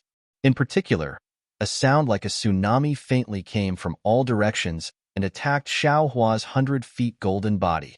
Taisher Zhanran's eyes flashed with a hint of excitement. He wanted to see if his green dragon saber could kill the diamond body that had been tempered in the star array for a year. And even when Shang scrolls couldn't hurt it, when Xiao Hua saw this, he sneered and a green light flashed between his eyebrows. Swoosh! The delusion breaker eye opened and layers of green seal characters seemed to be uncovered. A beam of silver-gray light rushed into the void. Boom! But there was a thunderous sound. Where the light beam landed, the veil of the void was lifted. The mysterious saber light actually formed a layer of saber waves under the void and attacked Xiao Hua's eyes. Hit! Xiao Hua roared, and the wishful staff that was like a mountain strangely swung out. Rumble! The blade wave was blocked, and thousands of layers of snowflakes splashed. The sound of thunder reverberated in the space wave after wave. Damn it! Feeling the azure dragon saber's unyielding and regret, Taisher Zhanran cursed. His heart grew timid. Xiao Hua's ability was too strange. It was unexpectedly able to open the void. Although his azure dragon saber was sharp, it only left a faint saber mark on Xiao Hua's wishful staff. If they continued to fight, he feared that he would not have any good methods. At this moment, Bodhi's swordsman mantra was spat out again. The Buddhist light was resplendent, and it was like a glaring vajra that attacked Ouyang Jingran. The mantra contained the Buddhist doctrine and the power of karma, causing Tail Fire Tiger's elemental energy to palpitate. Too powerful. Ouyang Jingran did his best to resist. His heart also had thoughts of retreating. Chapter 36:47. Innate Primordial Water? Ouyang Jingran was shocked. She hurriedly moved her eyes away from the primordial water. At the moment when she was absent-minded, Bodhi actually put away the primordial water bottle and formed a seal with both hands at the same time. Boom! As if a boulder was pressing down on her, Bodhi's seal pressed down on Ouyang Jingran. Feeling this seal that was faster than a meteor and had the power to destroy the stars, Ouyang Jingran's face turned ashen. She also suddenly woke up. The reason why the monk in her mouth stayed in this star array was to practice this seal. Ouyang Jingran hurriedly retreated. Her huge body did not seem clumsy at all. Unfortunately, no matter how fast she flew, could she be faster than a meteor? Bodhi was used to using the seal to destroy stars. The power of the seal followed Ouyang Jingran's movements and fell down. Boom! Taisher Zhanran's plan of dragging the blade naturally succeeded. The azure dragon saber easily blocked the wishful staff, and the wooden vines even tied up Xiao Hua's legs. But at the same time, just as Taisher Zhanran was secretly happy and flew away like Ouyang Jingran, a huge gust of wind came, like a star pressing down on them. It was no different from the falling stars in the falling stone star array. Taisher Zhanran was guarding the falling stone star array. How could he not be familiar with the situation inside? He looked around in surprise. When he felt the power of Xiao Hua's divine sense that was even greater than the stars, his face suddenly turned ashen. A kind of epiphany was born in his heart. The cultivator in front of him was not only tempering his body in the star array, but also refining his divine sense. At this time, he was not allowed to think more. He hurriedly wanted to urge the flying technique. The azure dragon saber in his hand waved again, and the three-colored true chi above his head spurted out again. Boom, boom. Two loud noises resonated together. All of Taisher Zhanran's methods of resistance turned into nothingness in front of the most primitive force. When the divine will hammer fell, the 100-meter-tall child body collapsed with a loud bang. The righteous chi wailed and scattered in all directions. Ouyang Jingran was equally miserable. The mountain was mixed with karma and smashed her back to her original form. However, just as the armor on the two collapsed, a faint light flashed. Indescribable fluctuations appeared in the void, barely supporting the enormous force. Moreover, after the fluctuations, a powerful suction force appeared. Obviously, it was trying to drag the two people under the armor out of the interlayer of the star array. Oh no! When Xiaohua saw this, he cried out in his heart. First, he concealed his methods to avoid being noticed. Finally, he killed the two at the same time, afraid that one of the two star venerates would escape. But now, it seemed that he had underestimated the methods of Yaotai Mountain. Before the two of them died, they were actually able to mobilize the power of the entire Yaotai Mountain's defensive array. Where is the Confucian cultivator Xiaohua? Xiaohua roared, but Taisher Zhanran and Ouyang Jingran were surprised to see true chi rushing out of his body. Then, the wishful staff in his hand suddenly disappeared and was replaced by a python spear. Roar! Under the urging of true energy, the python spear left his hand and turned into a giant python, stabbing towards Taisher Zhanran's chest. Jing Mushuan was killed by you. Seeing the familiar python spear, the hope that had just been born in their hearts immediately disappeared. Taisher Zhanran and Ouyang Jingran almost cried out in unison before they died. With this sound, the python spear pierced Taisher Zhanran's armor. Pacha! The armor was penetrated. Poof! Taisher Zhanran's body was penetrated. Pacha! Ouyang Jingran's peach-red armor was also penetrated. Poof! Ouyang Jingran's chest was nailed by a python spear. Whoosh! True chi spurted out from the top of the two people's heads. The two primordial spirit phantoms escaped from their bodies. Unfortunately, before they could leave, Xiaohua, who was waiting by the side, had already pulled out his hand. The sword gourd flew out of his hand. The soul-slaying Yuan light rushed out and immediately covered the two primordial spirits. They did not have any chance to struggle and were instantly killed. Namo Maitreya Buddha. Bodhi flew closer. After chanting the Buddhist name, he chanted the Lin word. When the word fell on the two primordial spirits, the two primordial spirits revealed their human forms. Moreover, their hazy faces were filled with panic. After all, at this time, Xiaohua not only controlled their life and death, but also decided their reincarnation. Bodhi raised his hand. Two strands of Buddhist light appeared from his fingertips and fell between the eyebrows of the two primordial spirits. The two primordial spirits' faces were filled with pain, and their entire primordial spirits rapidly faded. Fortunately, it was only half a cup of tea's time. Bodhi retracted his hand and chanted the Buddhist name, Namo Maitreya Buddha. By this sovereign's order, re-enter reincarnation, Jia. Under the incantation, the two primordial spirits suddenly woke up. They hurriedly bowed and saluted, then disappeared in a moment.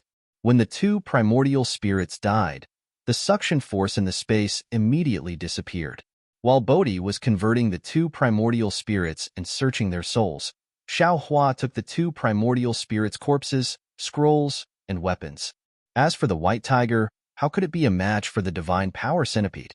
Before Ouyang Jingran could warn it, the divine power centipede had already killed it. Now, the divine power centipede had drilled into the white tiger's brain and sucked its brain. Seeing Bodhi send the two primordial spirits away, Xiaohua's mind was filled with everything Bodhi knew. He looked at the space again. Although there were traces of a struggle, there were no special flaws. Xiaohua faintly smiled. His hands formed seals again. Dozens of seals flew out and landed in different parts of the space.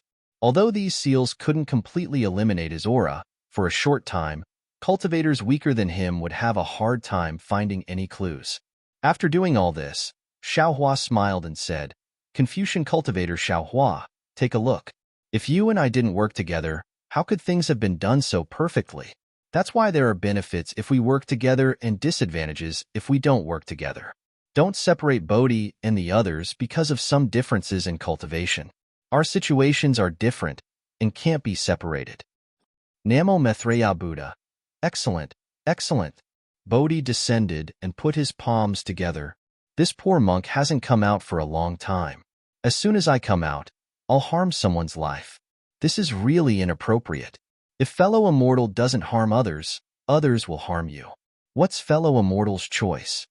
Xiaohua was in a very good mood. He asked with a smile, "Haven't you heard of the story of Buddha sacrificing himself to feed an eagle?" Bodhi raised his eyebrows and replied with a smile that wasn't a smile. Xiaohua firmly shook his head. The two can't be mentioned in the same breath.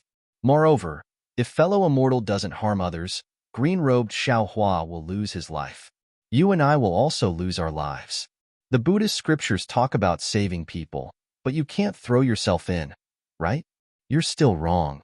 Bodhi wanted to say something again, but Xiaohua hurriedly waved his hand and said, "Fellow immortal doesn't need to say anything. When it comes to the truth of Buddhism, I'm definitely not your opponent. If you're willing, I'll ask Confucian cultivator Xiaohua to come and debate with you one day. I only know that saving people is as important as oneself. Right now, the most important thing for you and me is to save green-robed Xiaohua." While speaking, Xiaohua's body began to tighten again. The power of the star formation that was previously imprisoned by the two celestial monarchs began to recover. Xiaohua knew that in a moment, he would enter another star formation. However, Xiaohua wasn't nervous. He raised his hand and Taisher Zhanran's armor appeared in his hand. Xiaohua casually put it on and the pressure immediately disappeared. According to the memories of the two celestial monarchs, the defensive formation of Yaodai Mountain should have been rearranged by the people sent by the Immortal Palace. The so-called Scorching Sun, Bright Moon, and Crimson Star formations are all fierce formations used by the Immortal Palace. This time, they were specially used to kill our Taoist cultivators. Moreover, they speculated that the number of Taoist cultivators who could walk out of the Yaodai Mountain gathering this time could be counted on one hand. Even the Celestial Monarch Hall has already drafted an edict stating that the treasures in this Yaodai Mountain gathering were too rare and our Taoist cultivators killed each other too fiercely, resulting in such a great loss. Xiaohua flew towards the interlayer of the star array. He put on his armor and held the azure dragon saber in his hand. At the same time, he used a transfiguration technique to transform himself into Taisher Zhanran's appearance. This Kong Hongwu's ruthlessness, TSK, it's obvious. Alas, but these celestial monarchs seem to be pitiful. They all offended the influential figures in the Immortal Palace and were sent here to admit their crimes. This is said to be a good opportunity for them to perform meritorious deeds. Unfortunately, 3 of them were killed by this Xiao. This Kong Hongwu should be furious again. However, these 2 celestial monarchs' memories of the Immortal Palace have been erased. Even if this Xiao wants to know the whereabouts of the Immortal Palace, this Xiao can't. Xiaohua flew for a moment and arrived at the bottom of the interlayer. He took out the Celestial Monarch token and sprayed a mouthful of true qi on it. The Celestial Monarch token rushed out a 3-colored brilliance and fell on the clouds at the bottom. Shwa. At the place where the brilliance came from, a hole several feet in size appeared.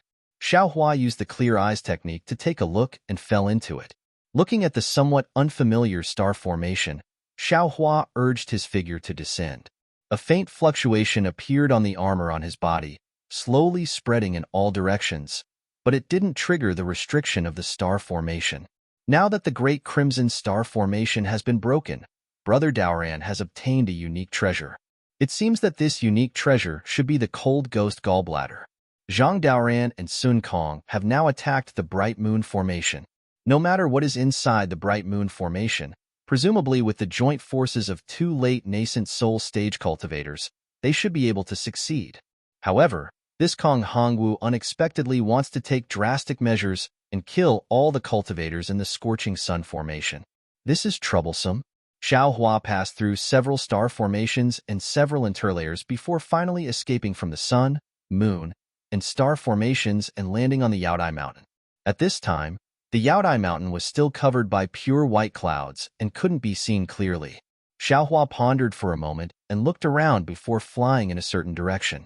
He thought to himself, apart from the sun, moon, and star formations, the earliest formation that the people of the Immortal Palace set up was the Great Formation under the Yaodai Mountain. This Great Formation took several years to set up. Moreover, when the formation was set up, all the people of the Celestial Monarch Hall, except for Kong Hongwu, couldn't get close, not even the 28 Celestial Monarchs. The people of the Immortal Palace even killed a few celestial generals who mistakenly entered. According to what Ouyang Jingran knows, when the formation was set up, it triggered a celestial phenomenon. Countless purple clouds fell to the west and thousands of mighty chi pillars roared. It seemed to be extremely powerful. This is troublesome. -13. Chapter 36:48. This formation is so important. The sun, moon, and star formations that killed nascent soul cultivators were only rearranged after this. That blood-colored meteor is the formation's catalyst, and the star mark in the sky is the entrance to the star formation. When the 28 star monarchs were familiar with these star formations, they were also forbidden to touch the formation under the Yaodai Mountain. However, according to Taisher Zhanran's thoughts, that formation shouldn't have much to do with the sun, moon, and star formations.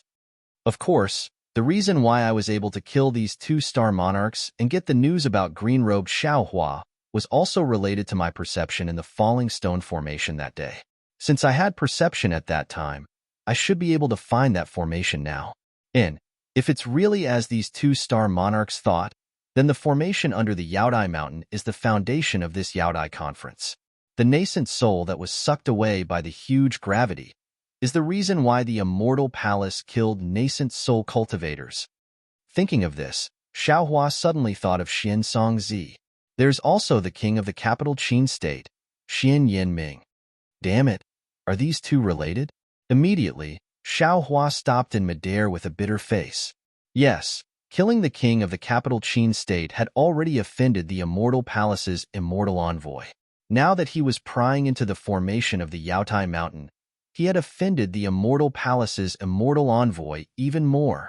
He hadn't even gained a firm foothold in the hidden immortal continent, yet he was already going against the Immortal Palace. Wasn't this courting death? Xiao Hua desperately cultivated in the star formation.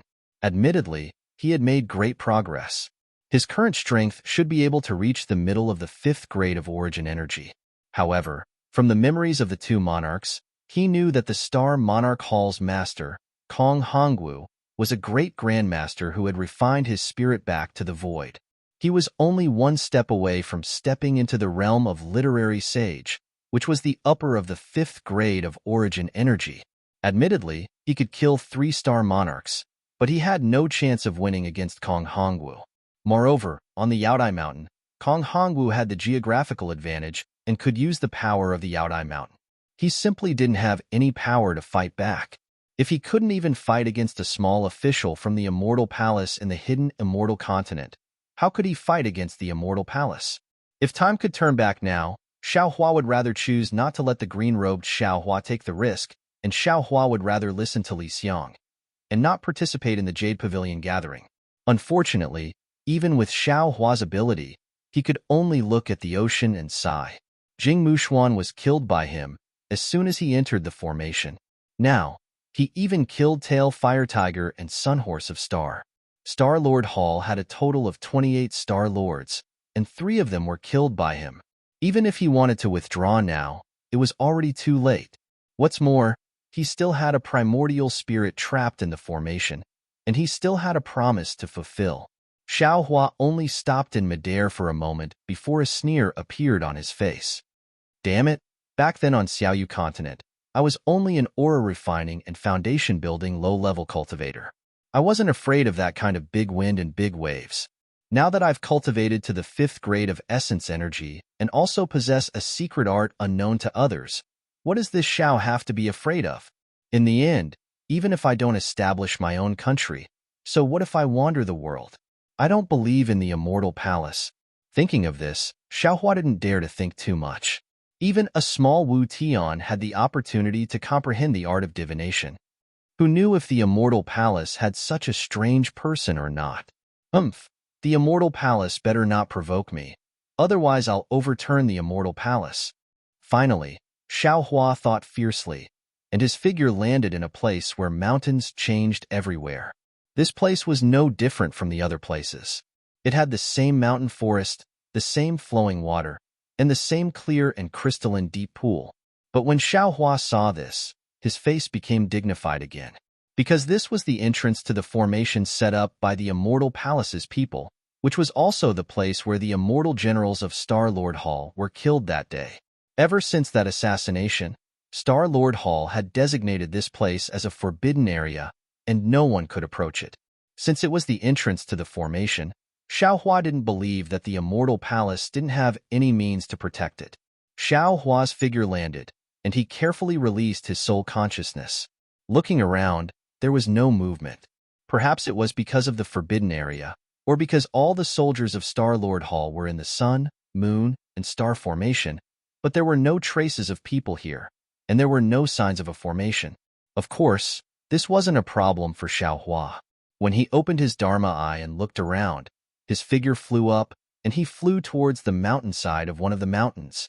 However, before he could fly to the front of the mountain, boom, a huge sound of water came from the deep pool. Xiaohua frowned slightly and immediately stopped in midair. He saw the water in the deep pool soar into the sky. The previous wave was several feet high, and the pool water was filled with a strong, noble spirit.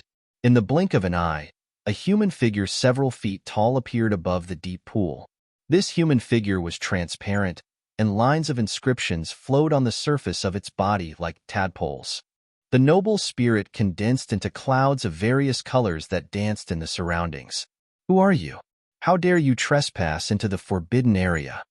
The giant water figure opened its mouth, and a strange voice came out. Xiaohua didn't dare to release his divine sense, and his eyes swept over, and his mind turned quickly.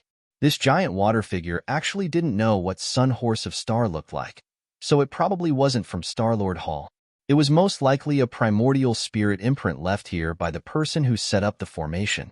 Thinking for a moment, Xiaohua smiled and said, I am Star-Lord Hall's Sun Horse of Star-Lord Taisher Zhanran, and I came to explore the forbidden area under the order of my Hall Master. Now, among the sun, moon, and star formation, the Crimson Star formation has been broken. Just as Xiaohua was answering, boom, a huge tremor came from the distant horizon, and then a golden brilliance splashed from the distance. Xiaohua was delighted and hurriedly said, Look, even the bright moon formation was broken by the Taoist cultivators. Therefore, Lord Hall Master was worried and was afraid that this place would be lost, so he specially sent me to inspect it. When the giant water figure saw the golden brilliance burning the clouds above Yaodai Mountain, it knew that what Xiaohua said was true. It also pondered for a moment and nodded. Very good. Give me the token. Token? Xiaohua was of course stunned, but he naturally waved his hand and handed over the star tablet of Sun Horse of Star. Who would have thought that the giant water figure didn't even look at it, and just waved its hand and said coldly, Why would I look at your star tablet? Since it was Kong Hongwu who asked you to come here, he naturally asked you to bring the token, otherwise how could I let you in? The giant water figure was suspicious, but it didn't say what the token was. Instead, its whole body flashed with blue light, and the runes that were flowing cheerfully just a moment ago suddenly stopped. The clouds also instantly turned into a threatening state, ready to pounce on Xiaohua at any time. Xiaohua stared at the giant water figure and thought about it in his mind. The cultivation level of this giant's body might have reached the upper 5th grade of elemental energy, or even the 6th grade. However, a 6th grade of elemental energy might not necessarily come to Yaodai Mountain in person to set up a formation, so it was most likely a 5th grade of elemental energy great grandmaster. Xiao Hua knew that he didn't have the confidence to deal with this kind of upper fifth grade of elemental energy Confucian cultivator, but with a trace of their primordial spirit imprint, Xiao Hua still had the confidence to kill it in one blow. However, Xiao Hua had to have absolute confidence that he couldn't let this giant water figure have the slightest bit of resistance. While thinking, Xiao Hua was about to activate his divine will hammer. Right at this moment, Xiao Hua suddenly thought of something while looking at the pillar of Howren Chi that suddenly rose up. Smiling, he put his hand into his bosom and very calmly took out the immortal palace order he got from the king of Qin's state. He lifted it up easily and looked at the giant waterman. He said with a smile, "Since Hallmaster Darren sent me here, you naturally have a keepsake. Actually, if it wasn't for the fact that the Scorching Sun Great Formation is currently in a critical situation, Lord Hallmaster would have personally come here. Why would he send me here?" The giant water figure stretched out its big hand and was about to grab the immortal palace order. Xiao Hua hastily raised his hand and said while shaking his head, "Sorry, you can only look at this thing. It's enough if you can verify it. -13. Xiao Hua suppressed his joy and stepped into the star path. In front of him, there was darkness. Only a little light under his feet formed a winding star path. Moreover, whether it was divine thought, Buddhist awareness, or soul awareness, they couldn't be used. Even the vague feeling that Xiao Hua had before had disappeared. Xiao Hua frowned slightly and walked down the star path. However, after walking for a while, Xiao Hua stopped again because he felt that he was not moving forward, but going in circles in the void. If it was outside the void, Xiao Hua would never dare to have this confidence. However, in this dark place, Xiao Hua had his own feelings and confidence. Looking at the star path behind him and then at the star path in front of him, Xiao Hua tried to step out of the star path. Sure enough, just as Xiao Hua stepped into the darkness outside the star path in front of him actually changed, and the direction was where Xiao Hua stepped. Damn it, there's actually a trap here. Xiao Hua suddenly realized, I thought that it would be a smooth journey once I reached here. It seems that the Immortal Palace doesn't trust Star-Lord Hall too much. Since he knew that this was a trap, it was easy to handle. Xiao Hua followed his intuition and walked forward. After walking for half a cup of tea's time, Xiao Hua turned around and saw a spiraling star path behind him. Perhaps no one would dare to move forward like this if they didn't have a bit of confidence. However, Xiao Hua also understood that there might not be too many restrictions outside this great formation. As long as he carefully walked down, he would definitely be able to see the true appearance of this great formation. Sure enough, after half a cup of tea's time, Xiao Hua very strangely turned left 3 steps, right 3 steps, and then straight 10 steps before stopping. Soon after, he turned around again and walked a dozen steps in the right direction. Suddenly, the cry for help from the green-robed Xiao Hua became louder. Xiao Hua did not dare to be negligent and quickened his pace. After walking a dozen more steps, the scene in front of him suddenly opened up. When he looked up, he was unconsciously shocked by the scene in front of him.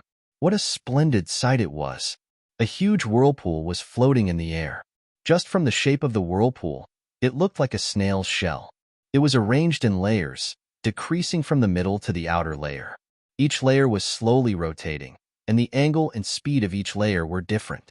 The color emitted by each layer was also different.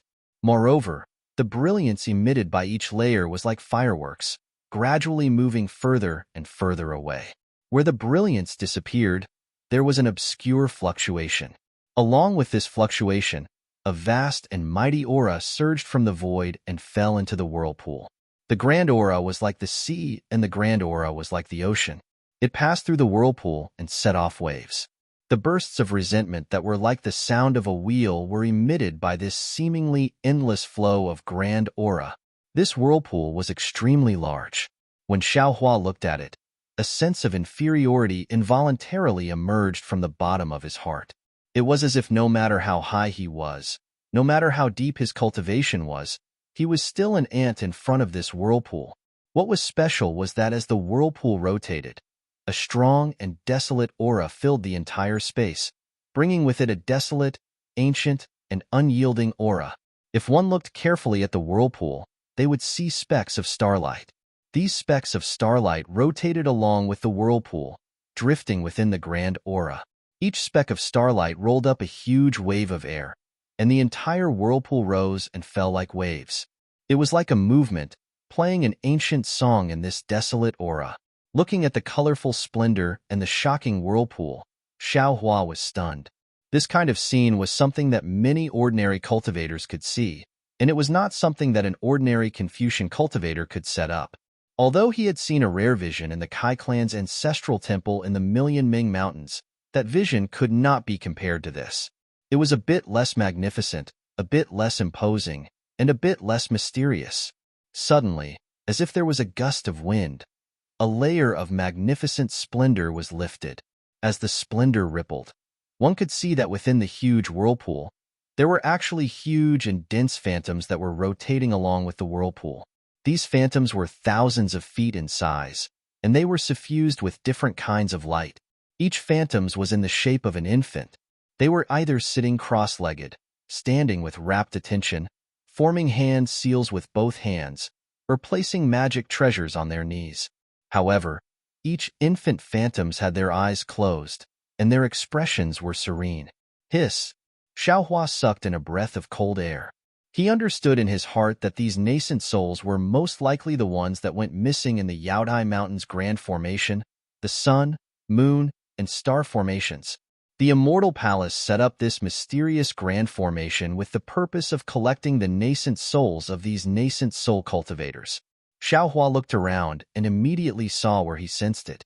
A similarly huge nascent soul phantoms were sitting cross-legged. What was different from the others was that this nascent soul's eyes were wide open, and within those eyes, there was a flicker of anxiety. The nascent soul's body flickered with a faint flame. The flame was very weak, and it was like a piece of clothing stuck to the nascent soul's body. Within the whirlpool, the myriad of starlight was like a giant flow of grand aura, constantly washing away this thin flame. Green-robed Xiaohua. Xiaohua was very anxious. At the same time, green-robed Xiaohua also sensed Xiaohua's arrival. While looking at Xiaohua, he opened his mouth and spat out a mouthful of true energy onto his knees. At this moment, green-robed Xiaohua placed a bronze mirror on his knees. As his true energy fell, the bronze mirror emitted a six-colored brilliance that covered the huge body of the green-robed nascent soul. Immediately, green-robed Xiaohua opened his mouth, and the surrounding flame entered his mouth. The six-colored brilliance blocked the attack of the grand aura and starlight. Then, green-robed Xiaohua used all his strength to point below him, as if he was reminding Xiaohua of something. Following the direction of green-robed Xiaohua's finger, Xiaohua looked at the bottom of the whirlpool, only to see that there was actually a huge tail at the bottom of the whirlpool. Myriad of starlight, rays of light, and a vast and mighty sea of qi surrounded an extremely long nascent soul phantom that fell into a huge black spot. This is... Xiaohua's eyes widened. At this moment, he could clearly see that the place where everything fell was shockingly a fist-sized lamp. Demon refining gourd. Xiaohua cried out in surprise. In his memories, as well as Taisher Zhanran and Ouyang Jingran's memories, they all had the appearance of this item. Moreover, the name was also exactly the same. Immortal Palace's Demon Refining Gourd. It actually appeared here. Xiaohua raised his eyes to look at the incomparably huge whirlpool, then lowered his head to look at the fist-sized Demon Refining Gourd. An indescribable feeling of incredulity arose spontaneously in his heart. -13.